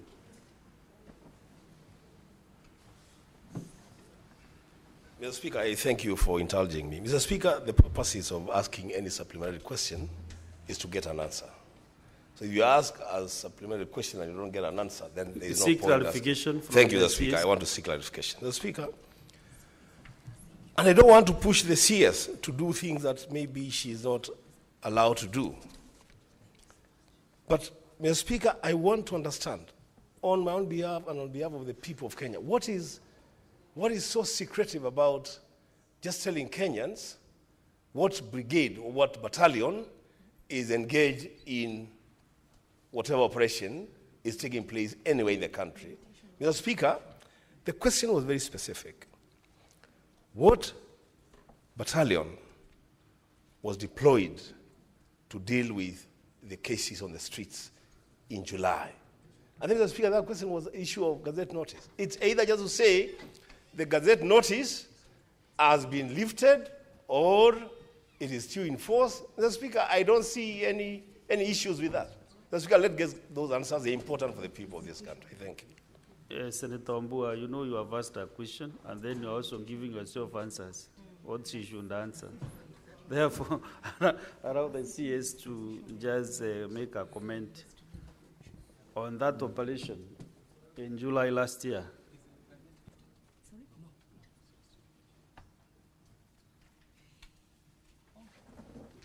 Madam CS, if you are not ready, then we can also get another. I am very ready, Mr. Speaker.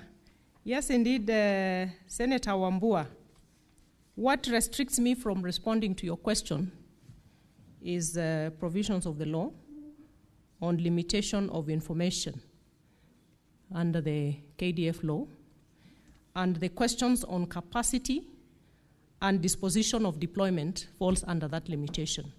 So that is why I cannot extend beyond that.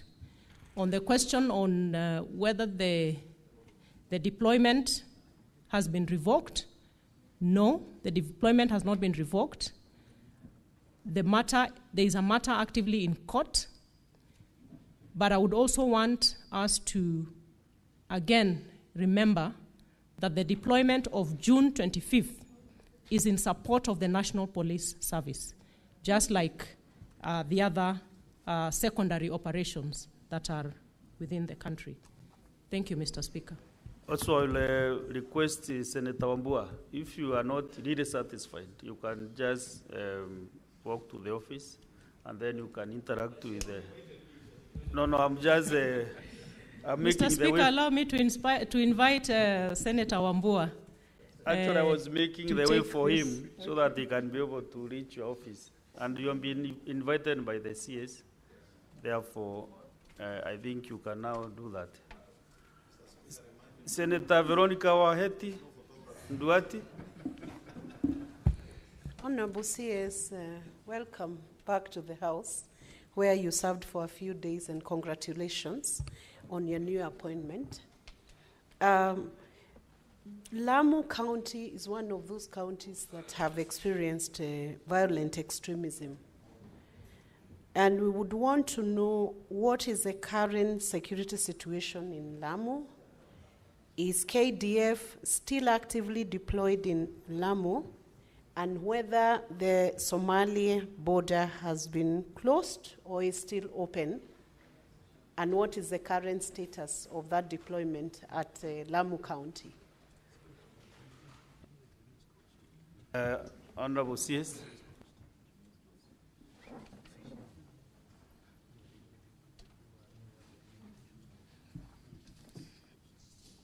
Thank you, Honorable Speaker.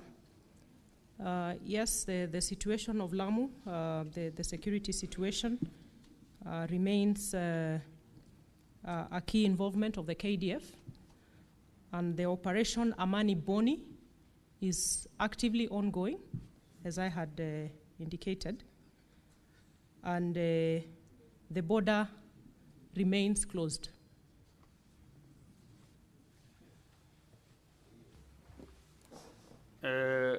Honorable CS, from my dashboard, you have no other supplementary questions. There are no other interventions. And therefore, I want to really congratulate you for availing yourself to the Senate and satisfactorily responding to all the supplementary questions without to and fro, forth and back. And this is a clear demonstration that women, the Kenya women, can be able to handle even the most extraneous duties. And I want to thank you and your peers again, you are our former colleagues. The way you are working together in that gelling is what we need in the ministries.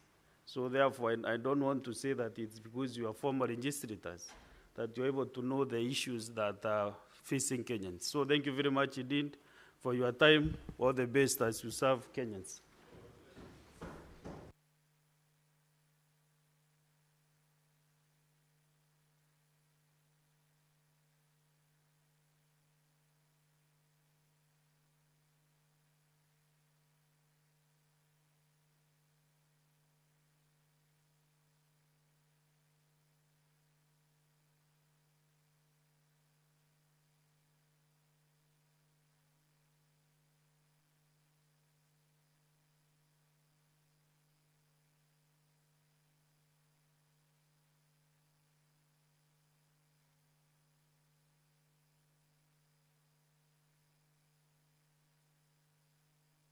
Senator Haji Abdu Haji, kindly approach the table.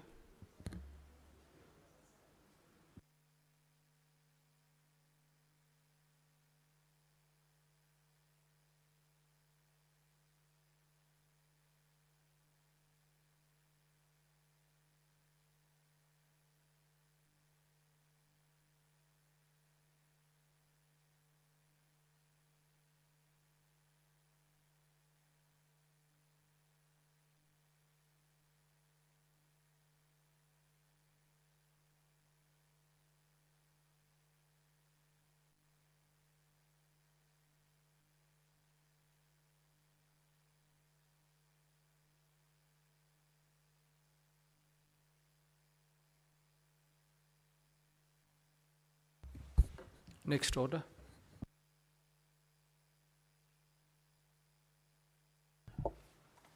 Order number 8, motion, reports of the 63rd and 64th sessions of the OACPS Parliamentary Assembly and the 43rd and 1st sessions of the ACP EU Joint Parliamentary Assembly meetings held in Brussels, Belgium, and Luanda, Angola, respectively.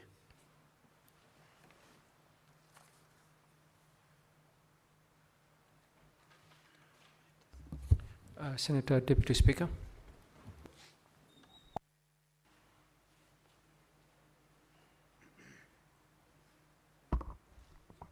Mr. Speaker, sir, I beg to move that the Senate notes the report of the Kenyan delegation to the 63rd session of the Organization of African, Caribbean, and Pacific States, OACPS, Parliamentary Assembly, and the 43rd session of the African, Caribbean, and Pacific European Union, ACP-EU, Joint Parliamentary Assembly meetings held in Brussels, Belgium, from 19th to 20th June 2023, and 64th session of the Organization of African, Caribbean, and Pacific States Parliamentary Assembly, and the first session joint of the OACPS EU Joint Parliamentary Assembly, laid on the table of the House on Wednesday, 6th December 2023, and Wednesday, 2nd October 2024, respectively. Mr. Speaker, sir, the Organization of African, Caribbean, and Pacific States, OACPS, was created by the Georgetown Agreement in 1975. It was established as an African, Caribbean, and Pacific during the same year, 1975. A cooperation agreement was established between the ACP and the EU, then referred to as the European Economic Community, EEC. The cooperation agreement was signed in Rome, Togo, and thus adopted the name Rome Convention. The Rome Convention guided the cooperation between the ACP and EU, that is Rome 1, Rome 2, Rome 3, and Rome 4 up to year 2000, when the Cotonou Partnership Agreement was signed between 78 ACP countries and the 28 European Union countries. The Cotonou Partnership Agreement was signed to govern cooperation between ACP and the EU for 20 years, up to the year 2020.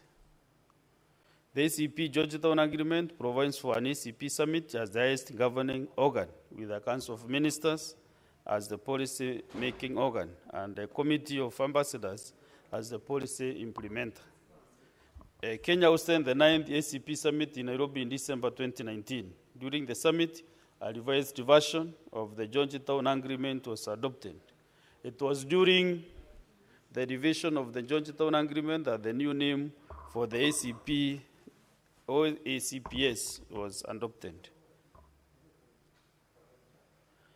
Mr. Speaker, sir, the Samoa Agreement is the framework for European Union relations with African, Caribbean, and Pacific countries. It is the new partnership agreement between the EU and 79 countries from Africa, Caribbean, and Pacific, which totals to 79. 48 are African countries, 16 Caribbean, and 15 Pacific countries. The agreement includes a common foundation for all ACP levels, combined with the 3 regional protocols for Africa, the Caribbean, and the Pacific, with a focus on the region's specific needs. Mr. Speaker, the new agreement was officially signed on 15th of November 2023 by the EU and its member states and OACPS members in Samoa. Its provisional application was to start on the first day of the second month after their signature, that is 1st January 2024. The Samoa Agreement is based on 6 key priorities. Number 1, human rights, democracy, and governance. 2, peace and security. 3, human and social development. 4, inclusive, sustainable economic growth and development. 5, environmental sustainability and climate change. And 6, migration and mobility. Mr. Speaker, sir, the OACPS EU Joint Parliamentary Assembly was the first session since coming into force of the Samoa Agreement. The new partnership agreement between OACPS and EU on 1st January 2024. The first constitutive session of the OACPS EU JPA was held on 21st February 2024. The session was formally opened by His Excellency Esperanza Maria Eduardo Francisco da Costa, Vice President of Angola, Carolina Zaquera, President of the National Assembly of Angola, as well as JPA co-presidents Carlos Zorino from the European Parliament and Annalita Sitole from OACPS Parliament. Mr. Speaker, sir, during this opening session, by His Excellency Honorable William Samoei Ruto, PhD, CGH, President of the Republic of Kenya, and Commander-in-Chief of the Defense Forces, delivered a recorded video keynote speech as the outgoing President of OACPS and member of the OACPS, Thwake Kenya, hand over the presidency of OACPS to Angola during the 10th OACPS Summit in December 2022. Kenya will remain in Troika until December 2025. The President highlighted the limited capacity of the JPA due to its lack of legislative power and reiterated the need to overcome this challenge for effective functioning of the JPA. He concluded by restating Kenya's commitment towards rule-based international order, multilateralism, and peaceful resolution to conflicts. After the opening ceremony, 2 delegates ensued, featuring input from EU Commissioner for International Partnership, Njata Uprainen, and Professor Fabricio Cardone, a political science professor at the University of Glasgow. The United Kingdom was represented in the opening ceremony by Commissioner Uprainen, who is in a address to the Assembly, and related the various partnership packages tailored to ACP regions through the Global Gateway Africa with the OACPS, and ensure that people and communities remain central in efforts to address the inequality. The debate topics revolve around the renewed vigor of the partnership between OACPS and the European Union. Mr. Speaker, sir, as you are aware, Mr. Speaker, the OACPS, we attend these sessions between ourselves, the Senate, and also the National Assembly. And Mr. Speaker, if you recall, we have attended several sessions with you. I think it was in Brussels, Belgium, and all these issues that have been recorded here are true fact on what our deliberations has always been. So, Mr. Speaker, because I want to make a summary of the remaining bit, Mr. Speaker, the Samoa Agreement provides for the creation of regional parliamentary assemblies that comprise countries from Africa, Pacific, the Caribbean, and European Union. And this is actually a replica of what our colleague, Senator Mugatana, is doing in the Pan-African Parliament. So the Samoa Agreement is actually requesting that we should have these regional parliamentary assemblies so that we can be able to discuss our issues. Because as a region, we are affected by similar problems, similar challenges. So when we do parliamentary assemblies in the regions, we are able to canvass our issues in a better way. So the RPAs are co-chaired by a member of the European Parliament on the one hand, and a member of the Parliament from the respective African, Caribbean, or Pacific parties nominated as chair. The African region elected an MP from Mozambique, the Honorable Annalita Sitole, while the European Parliament elected Mr. Carlos Zorino to represent the parties as co-chairs. The first plenary session took place on Sunday, 18 February 2024, to elect the Bureau members, consisting of 2 presidents, co-presidents of EU and OACPS, and the members of respective regional assemblies. Uganda's Deputy Speaker of Parliament, the Honorable Thomas Tayebwa, was elected as the President for the East African Bureau, which will represent Kenya, Uganda, Tanzania, Seychelles, Mauritius, Djibouti, Rwanda, and Burundi. And the Bureau, one each representing Africa, Caribbean, and Pacific, and EU, are executive bodies of the JPA. The main bureau consists of the 2 co-presidents, one each from EU and OACPS, and 22 members drawn from the respective RPAs. The representation in the co-presidency of the African, Caribbean, and Pacific was elected from Benin, Jamaica, and Samoa, respectively. And Mr. Speaker, if you can remember, just 2 months ago, my colleague, the Deputy Speaker of the Uganda Parliament, was elected as the President of Africa Parliament. So we have a new leadership, and Mr. Honorable Thomas Tayebwa, and I congratulate him and wish him well as he leads our region. The Joint Parliamentary Assembly adopted the rules of the procedure which guides the operations of the assemblies. This report is a summary of the issues discussed at the recently concluded session of the OACP's EU JPA, many of which are very relevant to our existing situations.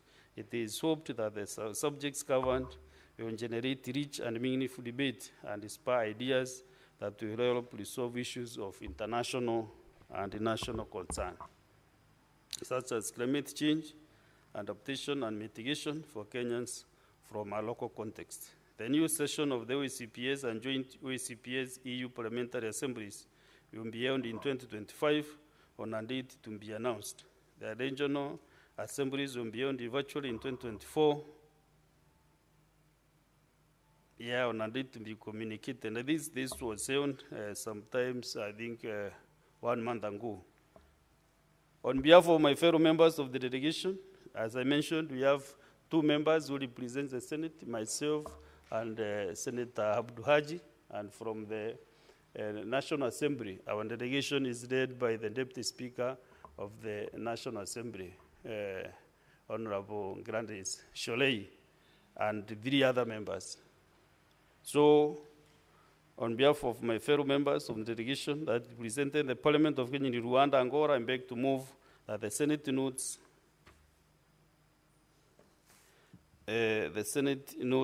this report as presented, and a request now actually you are to second this report because you are my colleague in the OACPS.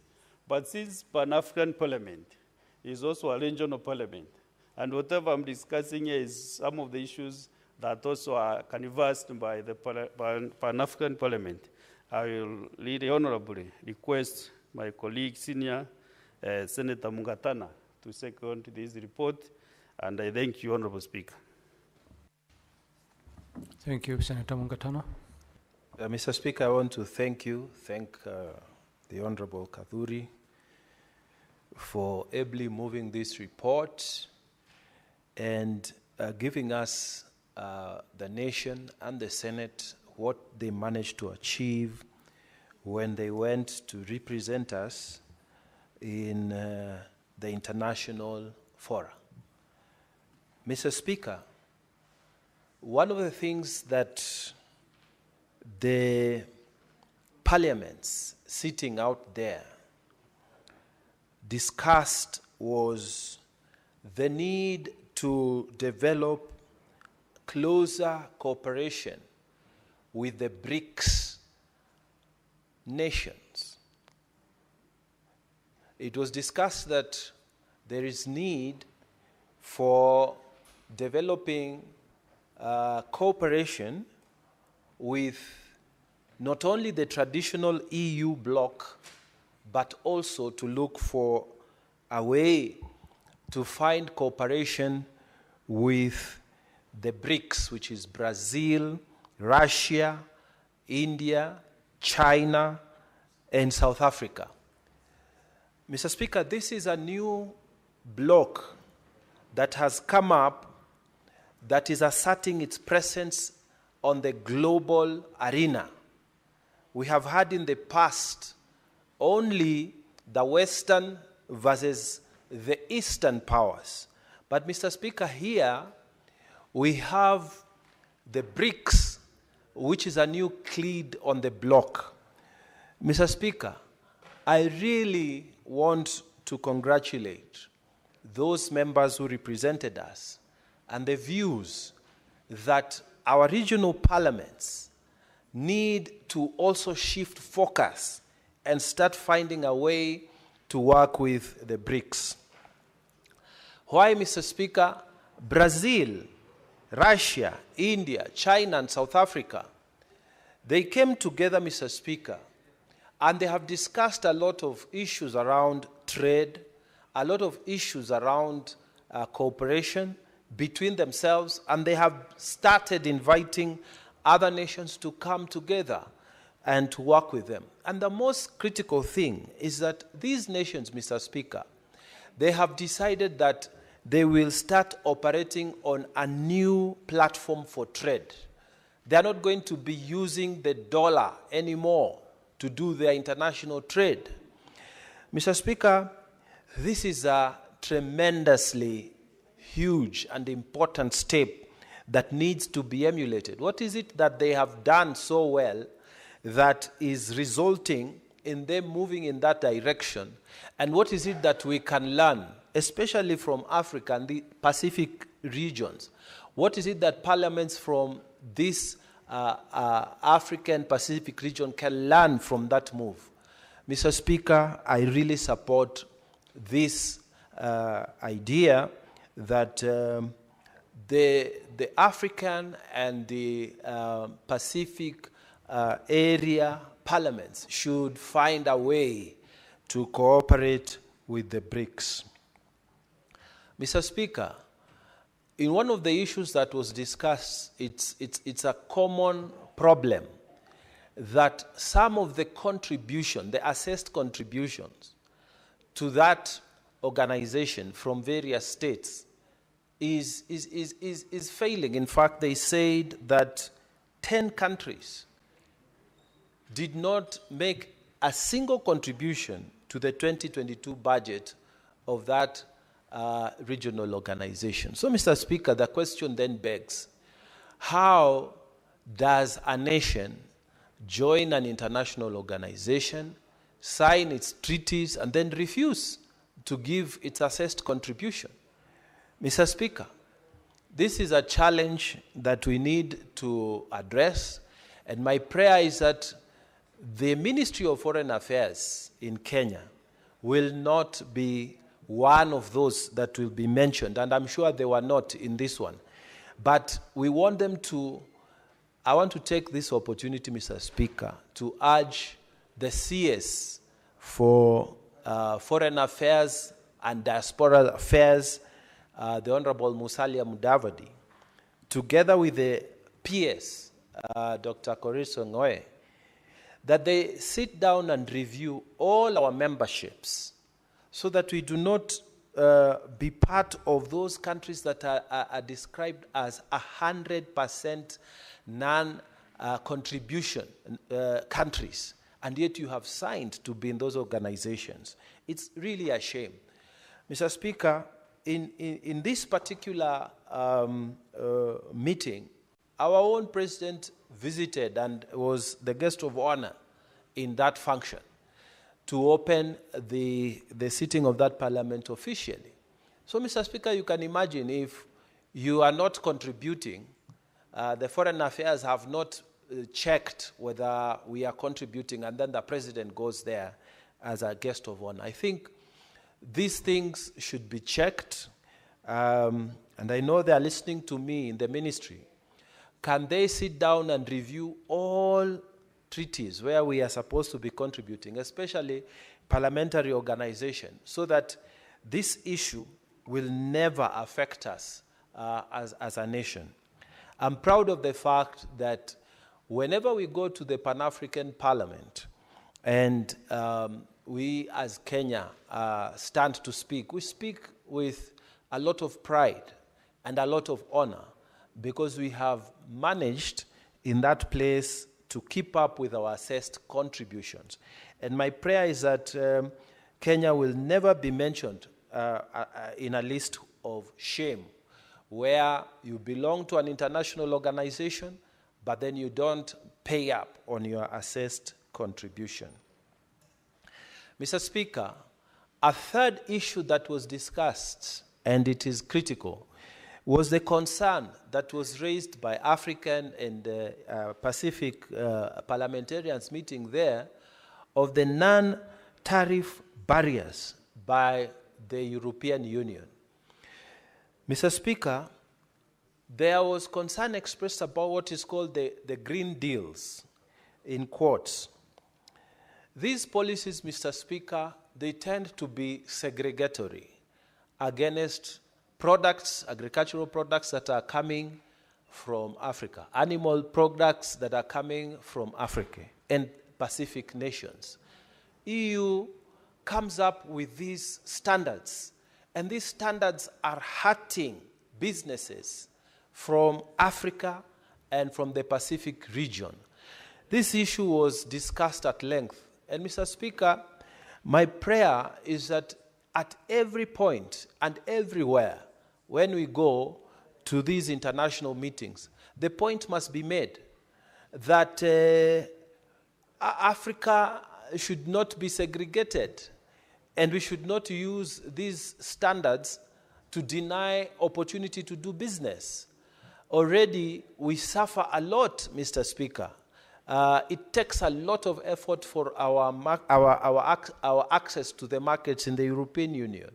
And it is sad that now they are developing more standards that are excluding the products that are coming from Africa, animal products, and also products that are from the agriculture sector. Mr. Speaker, I'm happy that the report that was read to us and laid on this table have said that members raised concern about this. And I think EU, if it's to be genuine, some of the standards that they are creating, Mr. Speaker, are not genuine.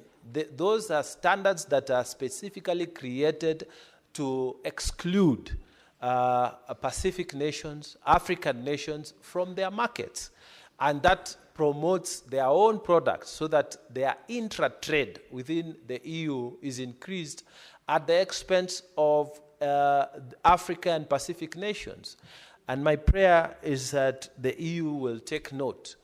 And this is the reason why I have said, and I'm going back to the point that even as we work with the European Union, it is time for us to also look at the new kid on the block, BRICS. Because if we are able to tell the European Union your standards don't make sense, but we have our friends in China, our friends in Russia, our friends in India, the BRICS nation, then they will start treating us with dignity, because some of the standards and the requirements they make there, they make it impossible for our potatoes, for example, to reach the European markets. And yet, Mr. Speaker, we are supposed to be in the same block, we are supposed to be friends, we are supposed to be countries that are cooperating together. So, Mr. Speaker, I'm glad that this issue was also debated in that parliament, and my prayer is that the European Union would not. Right now, Mr. Speaker, the European Union and countries in Europe in general, they need new friends, because the United States has decided that they are not going to be, pandering to them. They are not going to be pandering to the European Union anymore. The new administration has been very tough on them in terms of putting up any, without hesitation, tariffs against their products whenever the situation calls for it. And so it is time also for the European Union to also look for new friends within this EU, within the Pacific and African region.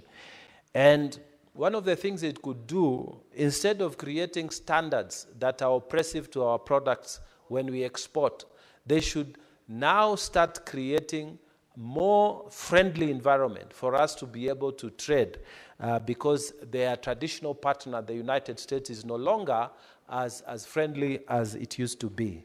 So, Mr. Speaker, with all those many remarks, I would want to second this report and urge that our international engagements continue, so that the presence of Kenya and the presence of this Senate and the National Assembly is felt as it should, so that we maintain our position as an influential country across the world in various fora. I beg to second. Thank you, Mr. Speaker. Thank you, Senator. Honorable Senators, I propose the question that the Senate notes the reports of the 63rd session of the Organization of African, Caribbean, and Pacific States Parliamentary Assembly and the 43rd sessions of the African, Caribbean, and Pacific European Union Joint Parliamentary Assembly, meetings held in Brussels, Belgium from 19th to 28th June 2023, And secondly, the 64th session of the Organization of African, Caribbean, and Pacific States Parliamentary Assembly and the first session of the African, Caribbean, and Pacific European Union Joint Parliamentary Assembly meetings held in Luanda, Angola from 17th to 21st February 2024, laid on the table of the Senate on Wednesday, 6 December 2023, and Wednesday, 2nd October 2024, respectively.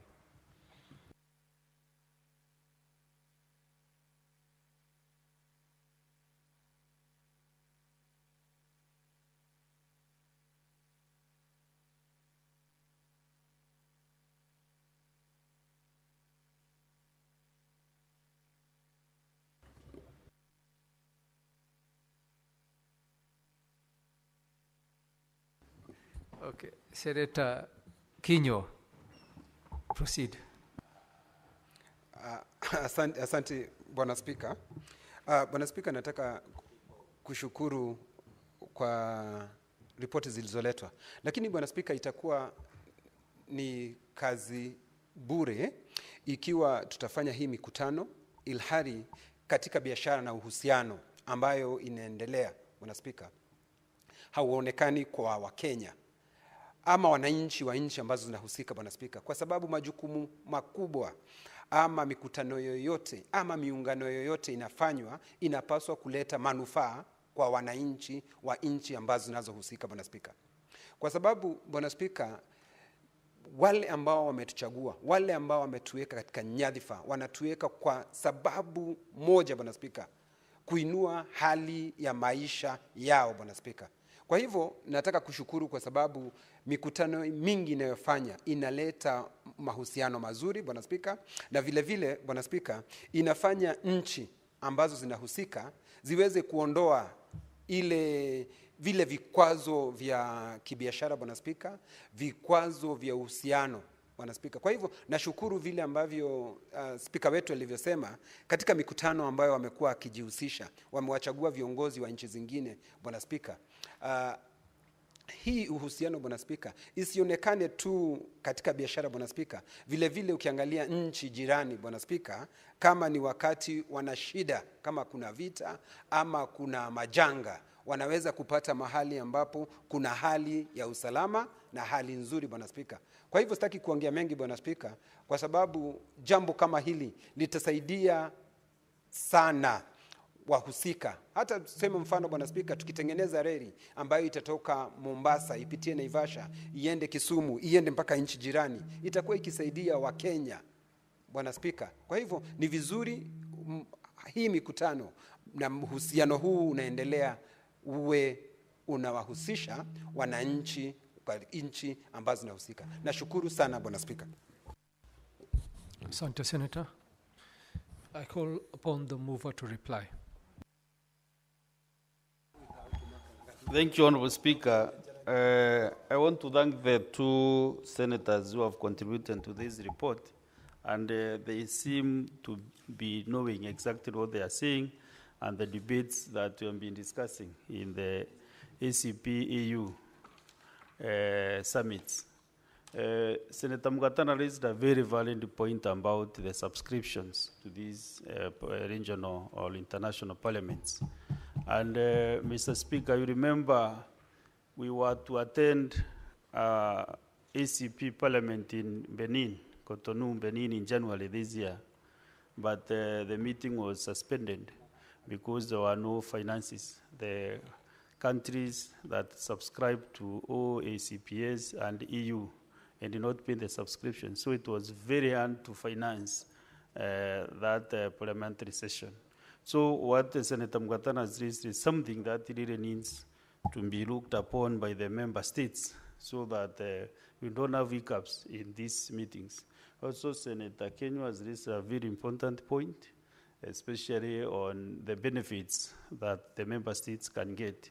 You know, most of our products, especially agricultural products, find their markets to the EU, European Union.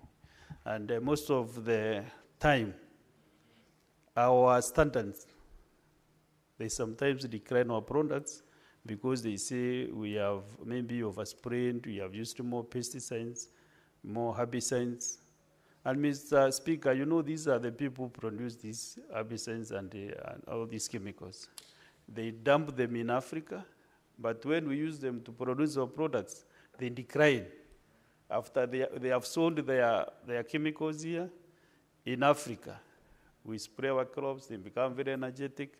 So when we try to ship them back now so that they can utilize, they decline our products and say you have used the chemicals. So, Mr. Speaker, they use us to get their money, to get the market for their chemicals, industrial chemicals, but then when we sell to them, they start now blaming us. So, Mr. Speaker, these double standards should stop. They should produce chemicals that have no effect to them, of course, so that now when we farm with them, they are acceptable. They should give us the best standards, the best chemicals. So, Mr. Speaker, I think these are the issues that we'll continue canvassing. You remember also, we have an issue that they said areas that have been deforested, especially you can't plant coffee without at least affecting a few trees here and there, or tea. And then they have sent areas that have deforested to produce those crops. They will bar those countries from exporting to the European Union. So these are the issues that that are on the table for us to discuss as OACPS EU parliamentary sessions. So, Mr. Speaker, with all these remarks, I beg to reply. And because there is no quorum, I also defer the putting of the question. Maybe you defer? I request. Okay. I thought I have powers when standing here. I thought of the same powers that I enjoy while I'm chairing. I request you, Honorable Speaker, to defer putting of the question. Sorry for that. You want to direct? Very well. We are deferred putting of the question. Next order. Order number 9, motion. Report of the 9th Interparliamentary Union IPU Global Conference of Young Parliamentarians held in Hanoi, Vietnam from 5th to 17th September 2023.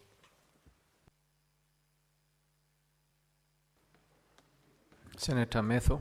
Thank you very much, Honorable Speaker. And Mr. Speaker, if you indulge me for 1 minute, I think I would also want to inform the House that a fortnight ago, I was elected as the Mount Kenya District League Golf Convener. And we had our first match against Nyeri, Nyahururu versus Nyeri, and we beat Nyeri 13-3. Mr. Speaker, sir, I beg to move that the Senate notes the report of the 9th Interparliamentary Union IPU Global Conference of the Young Parliamentarians held in Hanoi, Vietnam, from the 15th Senator to the John 17th. Metho, what is your point of order? John Kinyo, I have no point of order, Mr. Speaker. John Kinyo, my apologies. Mr. Speaker, I listened to the good senator of Nyandarua, John Metho, saying you indulge him, but what he said, I did not understand, Mr. Speaker.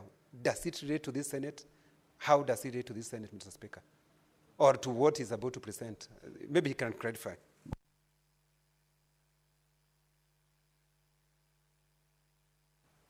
Honorable Speaker, it relates to the extent that I am a senator and a member of this august House, and having gotten such a rare honor, I think it is fair that I inform the Senate that I have gotten that opportunity. Right from Honorable Kanini Kega, now it has now come to the Senate, and also have even gone further to explain that in my leadership, we have started on a very positive note, that we have beaten Nyeri 13-3 is a very, very rare feat. And Honorable Kenya should actually relax.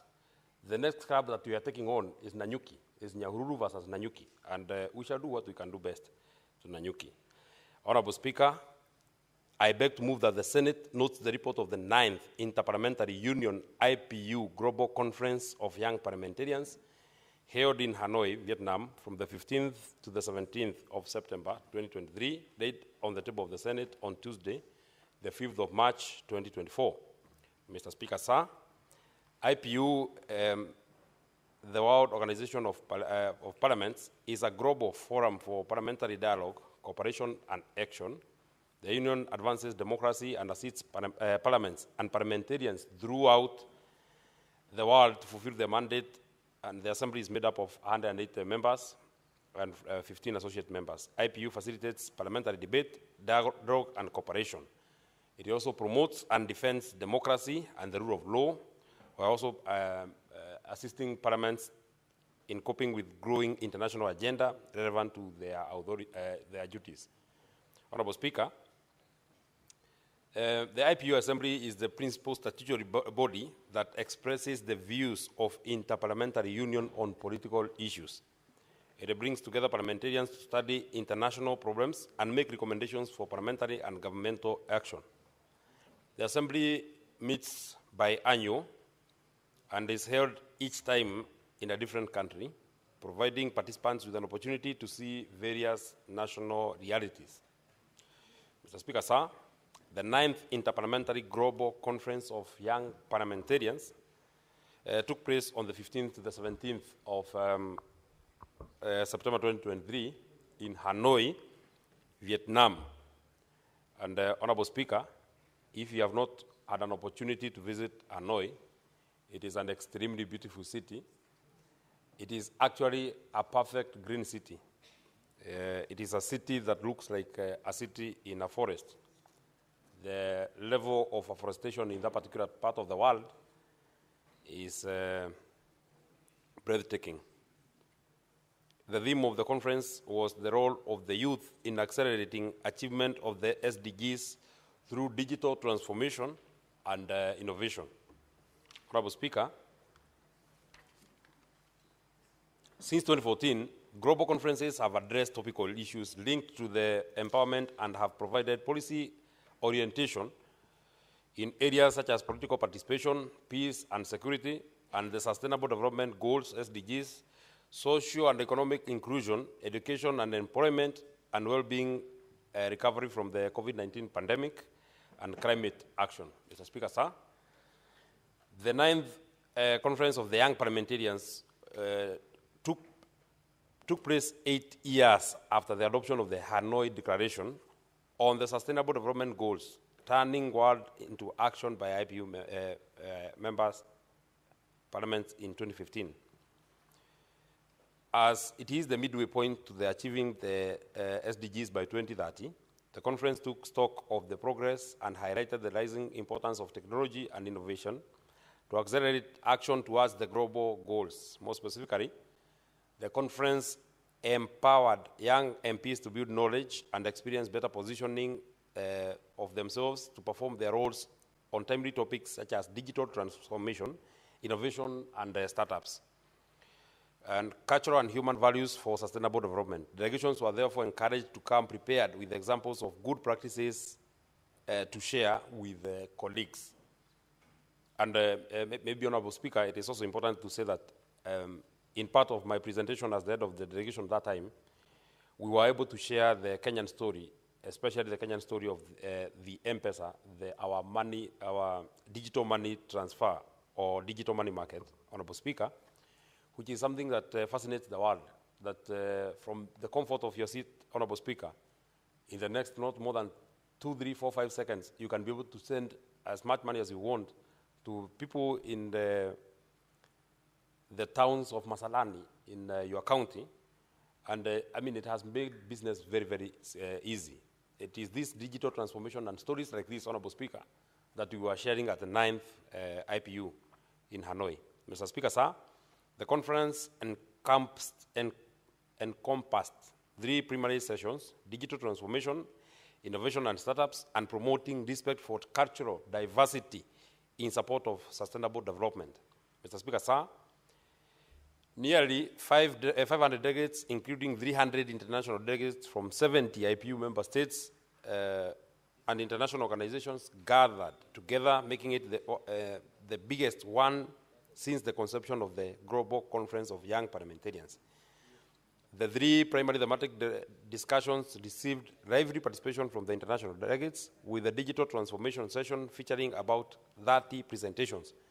It is important, Honorable Speaker, that I inform the Senate that amongst these 30 presentations that were made, One was from the delegation from Kenya, which I was honored to present, Honorable Speaker.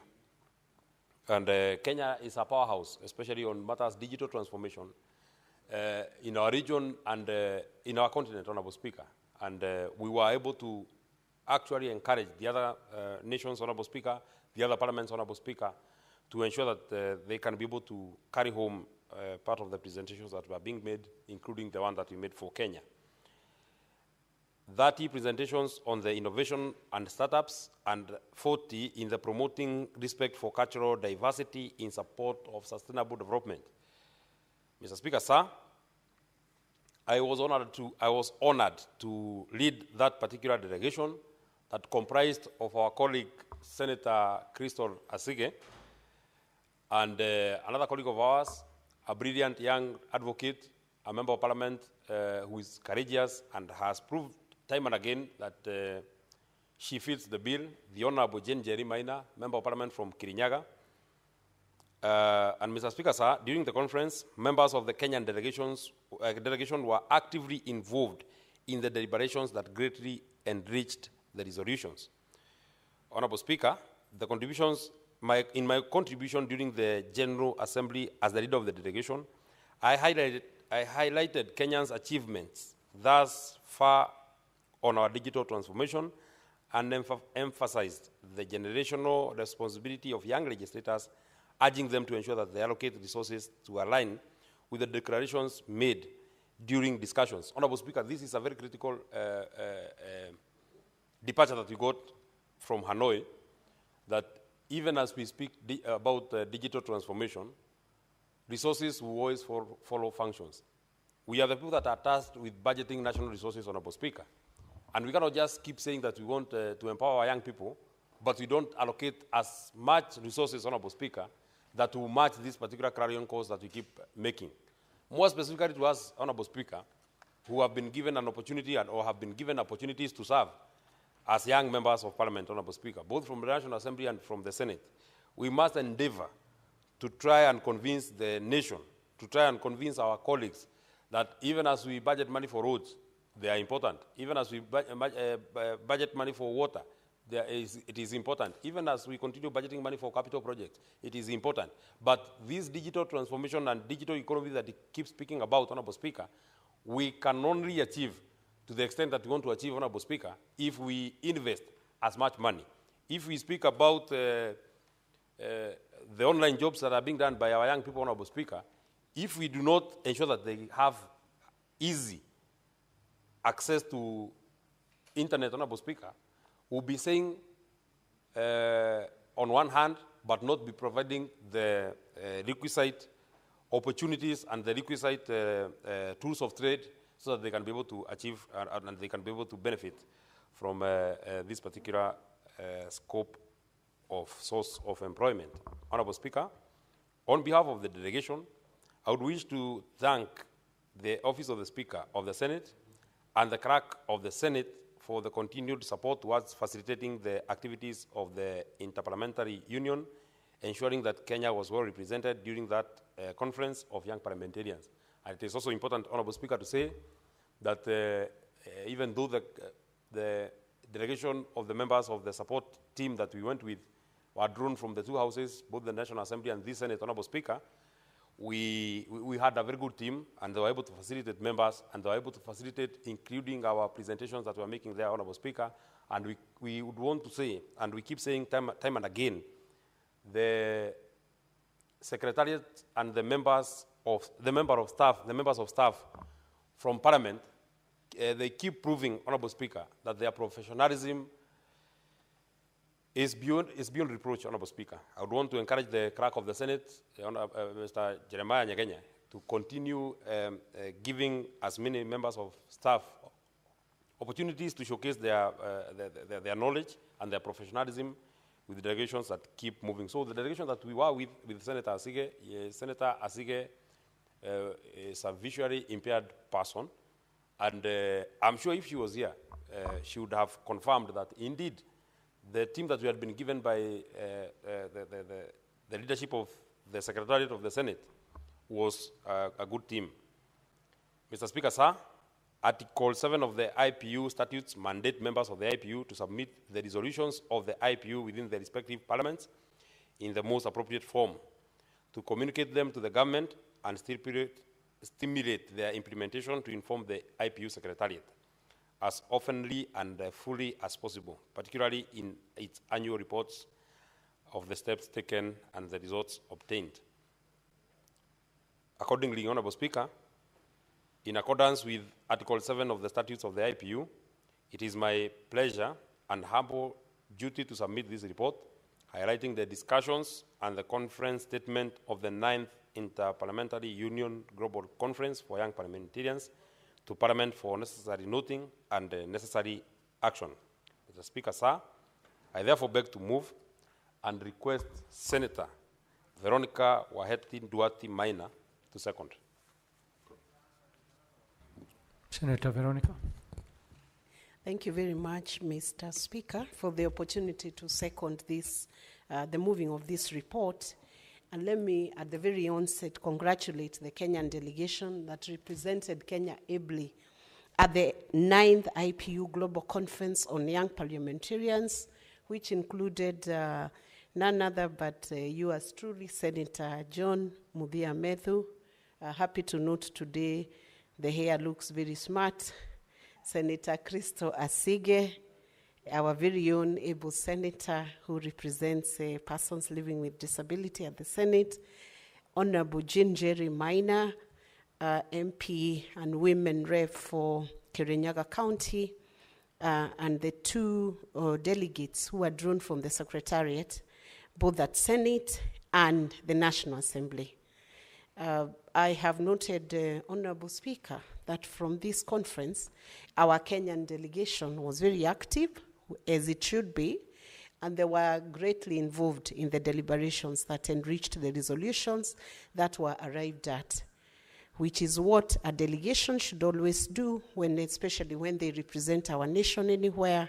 It's important that a report is returned, that the participation is active, not absent, and that our delegates are able to contribute and enrich the deliberations and the resolutions that emanate from any conference, because ideally that's why the taxpayer uses the money to sponsor our delegation. I have noted with a lot of interest the venue where this conference was taken. That was in Hanoi, Vietnam, a very interesting destination which has been in the discussion of Kenyans lately because of our very own Kenyan, Margaret Nduta, a lady from Murang'a County, whose fate is hanging on the thread because of having been convicted for a capital punishment due to offenses or accusations related to drug peddling or trafficking or whatever it was that has been faced, that Nduta has been faced with. I note, Honorable Speaker, that Vietnam has very strict drug laws, and even before I finish commenting on this, because this was about a global conference on young parliamentarians, and Nduta is a young woman, I have seen for the last maybe a week or so, a very hearted petition by Kenyans to the government to quickly do what it can to have a bilateral to discuss with the government of Vietnam how the fate of Nduta from hanging by the rope or being punished through that injection could be reversed and Nduta be allowed to face the Kenyan judicial system. And a caution we would throw to the young people, Honorable Speaker, is that many countries and jurisdictions are very strict on drug offenses and drug charges. And it is very important for young people, when they are approached to do certain things, to be very cautious who gives them what they are carrying or what they are transporting or what suitcases they are handling when they are traveling, so that they don't find themselves in the situation that Nduta found herself in. And we want to thank the PS Foreign Affairs for taking steps to reach out to the government of Vietnam to discuss, and the fact that the punishment was delayed as the governments are discussing was important. Because we know an offense could be an offense, we do not know how the process went, but we do know that the Kenyan judicial system is also eager to enforce the criminal law jurisdiction, and I'm sure if Duta was returned here, she would still face the Kenyan judicial system, which may be lighter for the family. So we continue to hope that the governments will discuss and see that the fate of Duta is reviewed and that she can face the music back home. Notably, Kenya has no bilateral agreement with Vietnam, and maybe it's time that because the Kenyan embassy that is accredited to Vietnam, nearest to Vietnam is in Thailand, so that I don't even know how our team worked during this time, the delegation that was sent. They must have had a lot of difficulties because they did not have, Kenya does not have a mission down at Vietnam.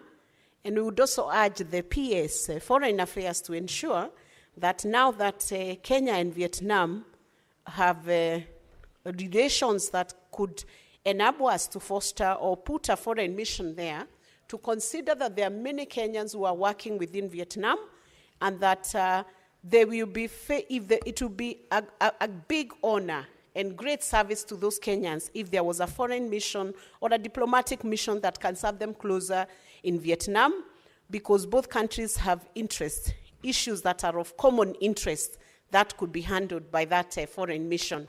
And having said that, I'm wishing consolation to Nduta's family back in Murang'a. Honorable Speaker, the theme of this conference, coming back to the report, was the role of the youth in accelerating the achievement of the SDGs through digital transformation and innovation. And Speaker, if I can jump to one of the items that were noted by the Secretary General during this conference, was that the Secretary General Chungong took the opportunity to address the underrepresentation of young women in parliaments, emphasizing that their contributions were indispensable in advancing the SDGs through digital transformation and innovation. He underscored the crucial role of young women and called for increased effort to ensure their meaningful participation in parliamentary processes. The reason why the young women were singled out, Honorable Speaker, must have been because it is very easy for women to be left behind in digital transformation. And Honorable Speaker, it's my view that as our systems get more digitized, become more technologically efficient, it's important that women are carried along. In fact, Honorable Speaker, if you look at what is happening now, commerce has gone digital, trading has gone digital, Honorable Speaker, and everything, even the service delivery by governments has gone digital. And unless we carry the women along in this digital transformation, women will take the shorter end of the stick in this transformation. And that is why, Honorable Speaker, this conference addressed issues of how the young women can be carried along, even those who are in parliaments, to ensure that their role as women parliamentarians becomes meaningful, even as people participate in parliamentary processes. Honorable Speaker, right now, you might find that the people who are able to follow the proceedings, even in these parliaments, are those who are digitally aware or digitally informed. And it's important, Honorable Speaker, that as we continue, that parliaments become a center where even those who are serving within parliaments, their skills are consistently improved in this digital technology and transformation. Honorable Speaker, the resolutions that have been arrived at during this conference, Honorable Speaker, should actually be turned into action, so that, Honorable Speaker, we do not have conferences being attended to, resolutions being drawn, and no action being taken. We need to be in a phase where we say, from resolutions now to action, from action to impact, so that whatever resources are being used in these conferences, the global conferences, can become a reality to the citizens of Kenya. So let me once again congratulate the team that represented Kenya in this IPU Global Conference, and hope that this will impact the other young parliamentarians within our jurisdiction.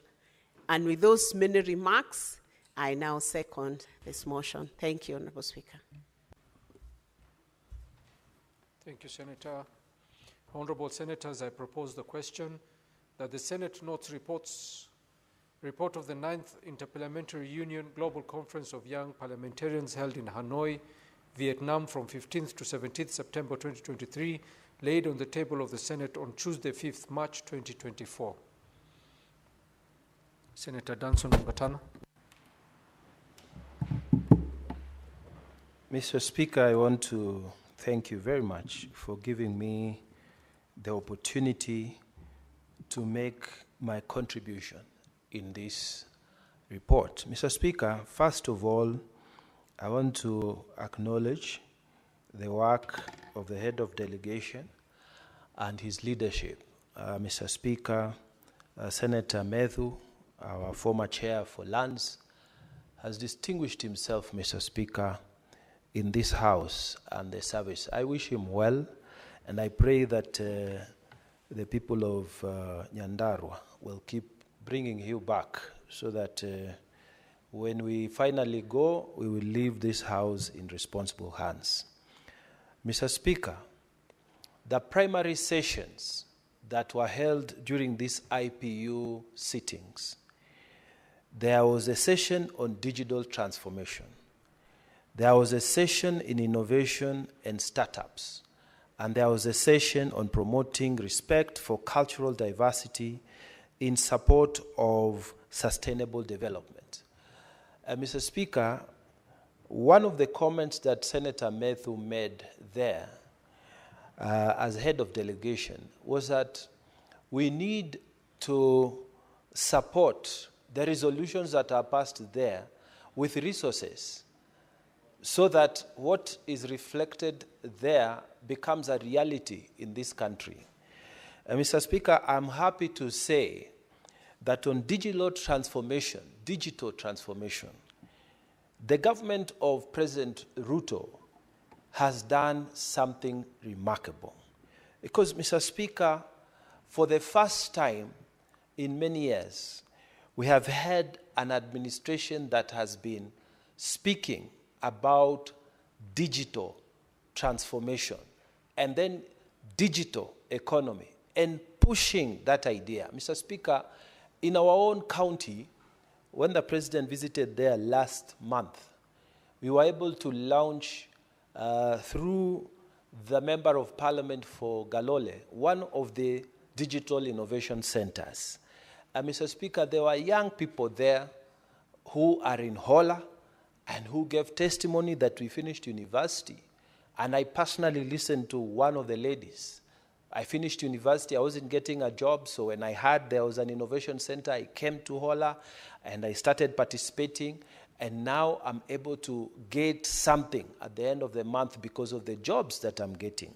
So I really want to thank this administration because they have partnered with CDF across the country to make a reality of this digital economy. And my prayer is that this will be the trend, and we will get more and more young people gaining from these innovations. And Mr. Speaker, you know, that is what was discussed at the International Forum by our delegation, the young parliamentarians in IPU, and it is being applied here.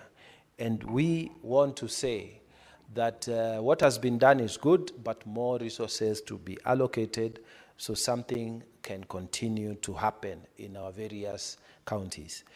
Mr. Speaker, the other session that was discussed, that was held there, the primary session, was on innovation and startups.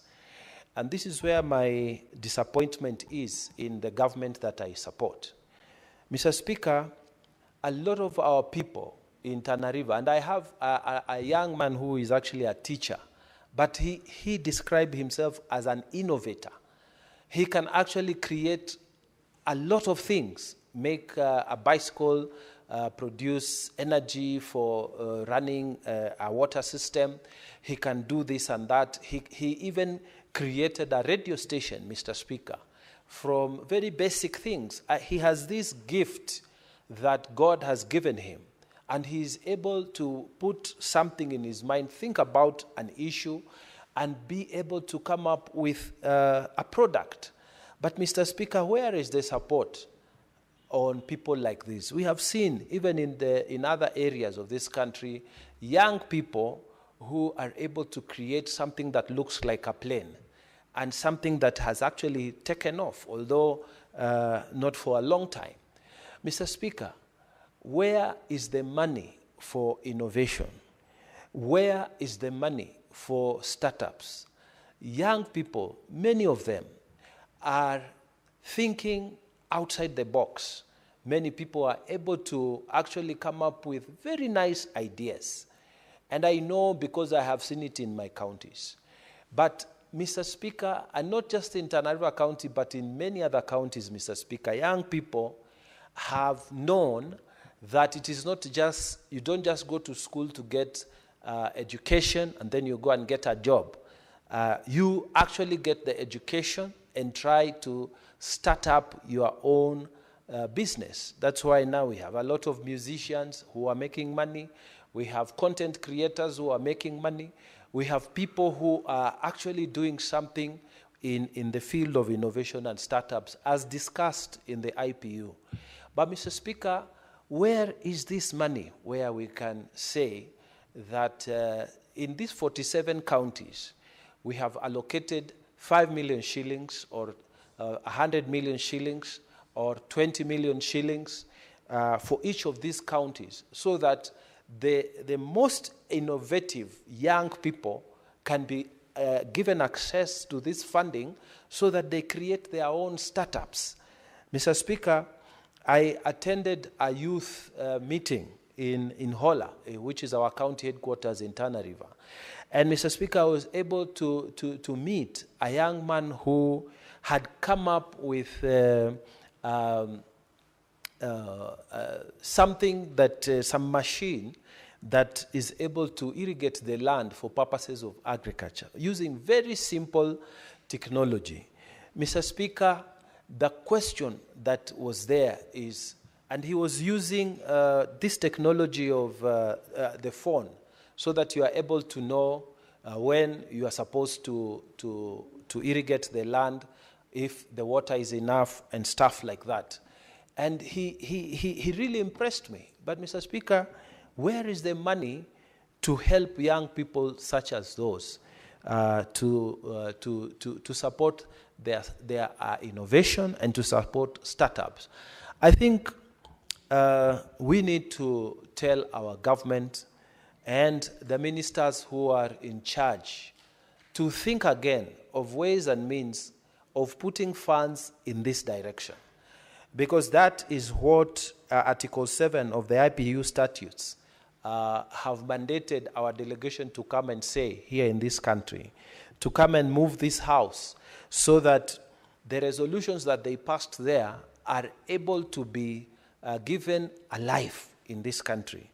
And therefore, as we debate this matter in this Senate, we are asking the Minister in Treasury and the relevant sector minister who is in the microeconomic sector to please come up with a fund that is specifically for youth, that can be able to support our youth across the counties. I know, Mr. Speaker, that many counties have come up with funds to support business in general. But here, I'm speaking about funds that will support innovation, specifically. Funds that will support startups, specifically. Requesting this both from the national government and our county governments, so that our young people can be given opportunities to also make a living from this economy and even the economy that is available within the internet. So, Mr. Speaker, I would want to really say that that was a very useful session, and it has opened the minds of many, many people, and we are happy that IPU is thinking in this direction, and we pray that our members will continue to support us and help us to go in the right direction. I wanted to comment, Mr. Speaker, lastly, on the final session, which was on promoting respect for cultural diversity in support of sustainable development. Mr. Speaker, on that session, I just wanted to say one thing, that I was requested just over this weekend, Mr. Speaker, last weekend, to be a guest of honor in Pwani University in our neighboring Kilifi County. They had a huge cultural day. And Mr. Speaker, one of the things I said, yes, we have very many cultures, very many diverse cultures within the university there. And those different cultural diversities should be our strength. I felt that identifying people through their tribes, tribal allegiance, wasn't really what I had hoped would be happening amongst our children. Because we went in university, we had that kind of thing, and my prayer was that people would be identifying themselves in terms of counties, so that county X, county Y, not necessarily the tribal affiliation that you have. Why? Because, Mr. Speaker, tribes in Kenya eventually will die. And they will die, and I'm saying this because the kind of generation that we are raising, Mr. Speaker, is a Kenyan generation. And we should put all effort to create a Kenyan tribe, if you like, but not promote necessarily certain tribes. We want Kiswahili to be the language that we will be speaking, and obviously for official purposes, even English. This is what we are selling in the African Parliament when we go there. We want our countries to raise, in fact, not tribes, but a nation, and these nations to raise a continent called Africa, so that you will be happy to be in thank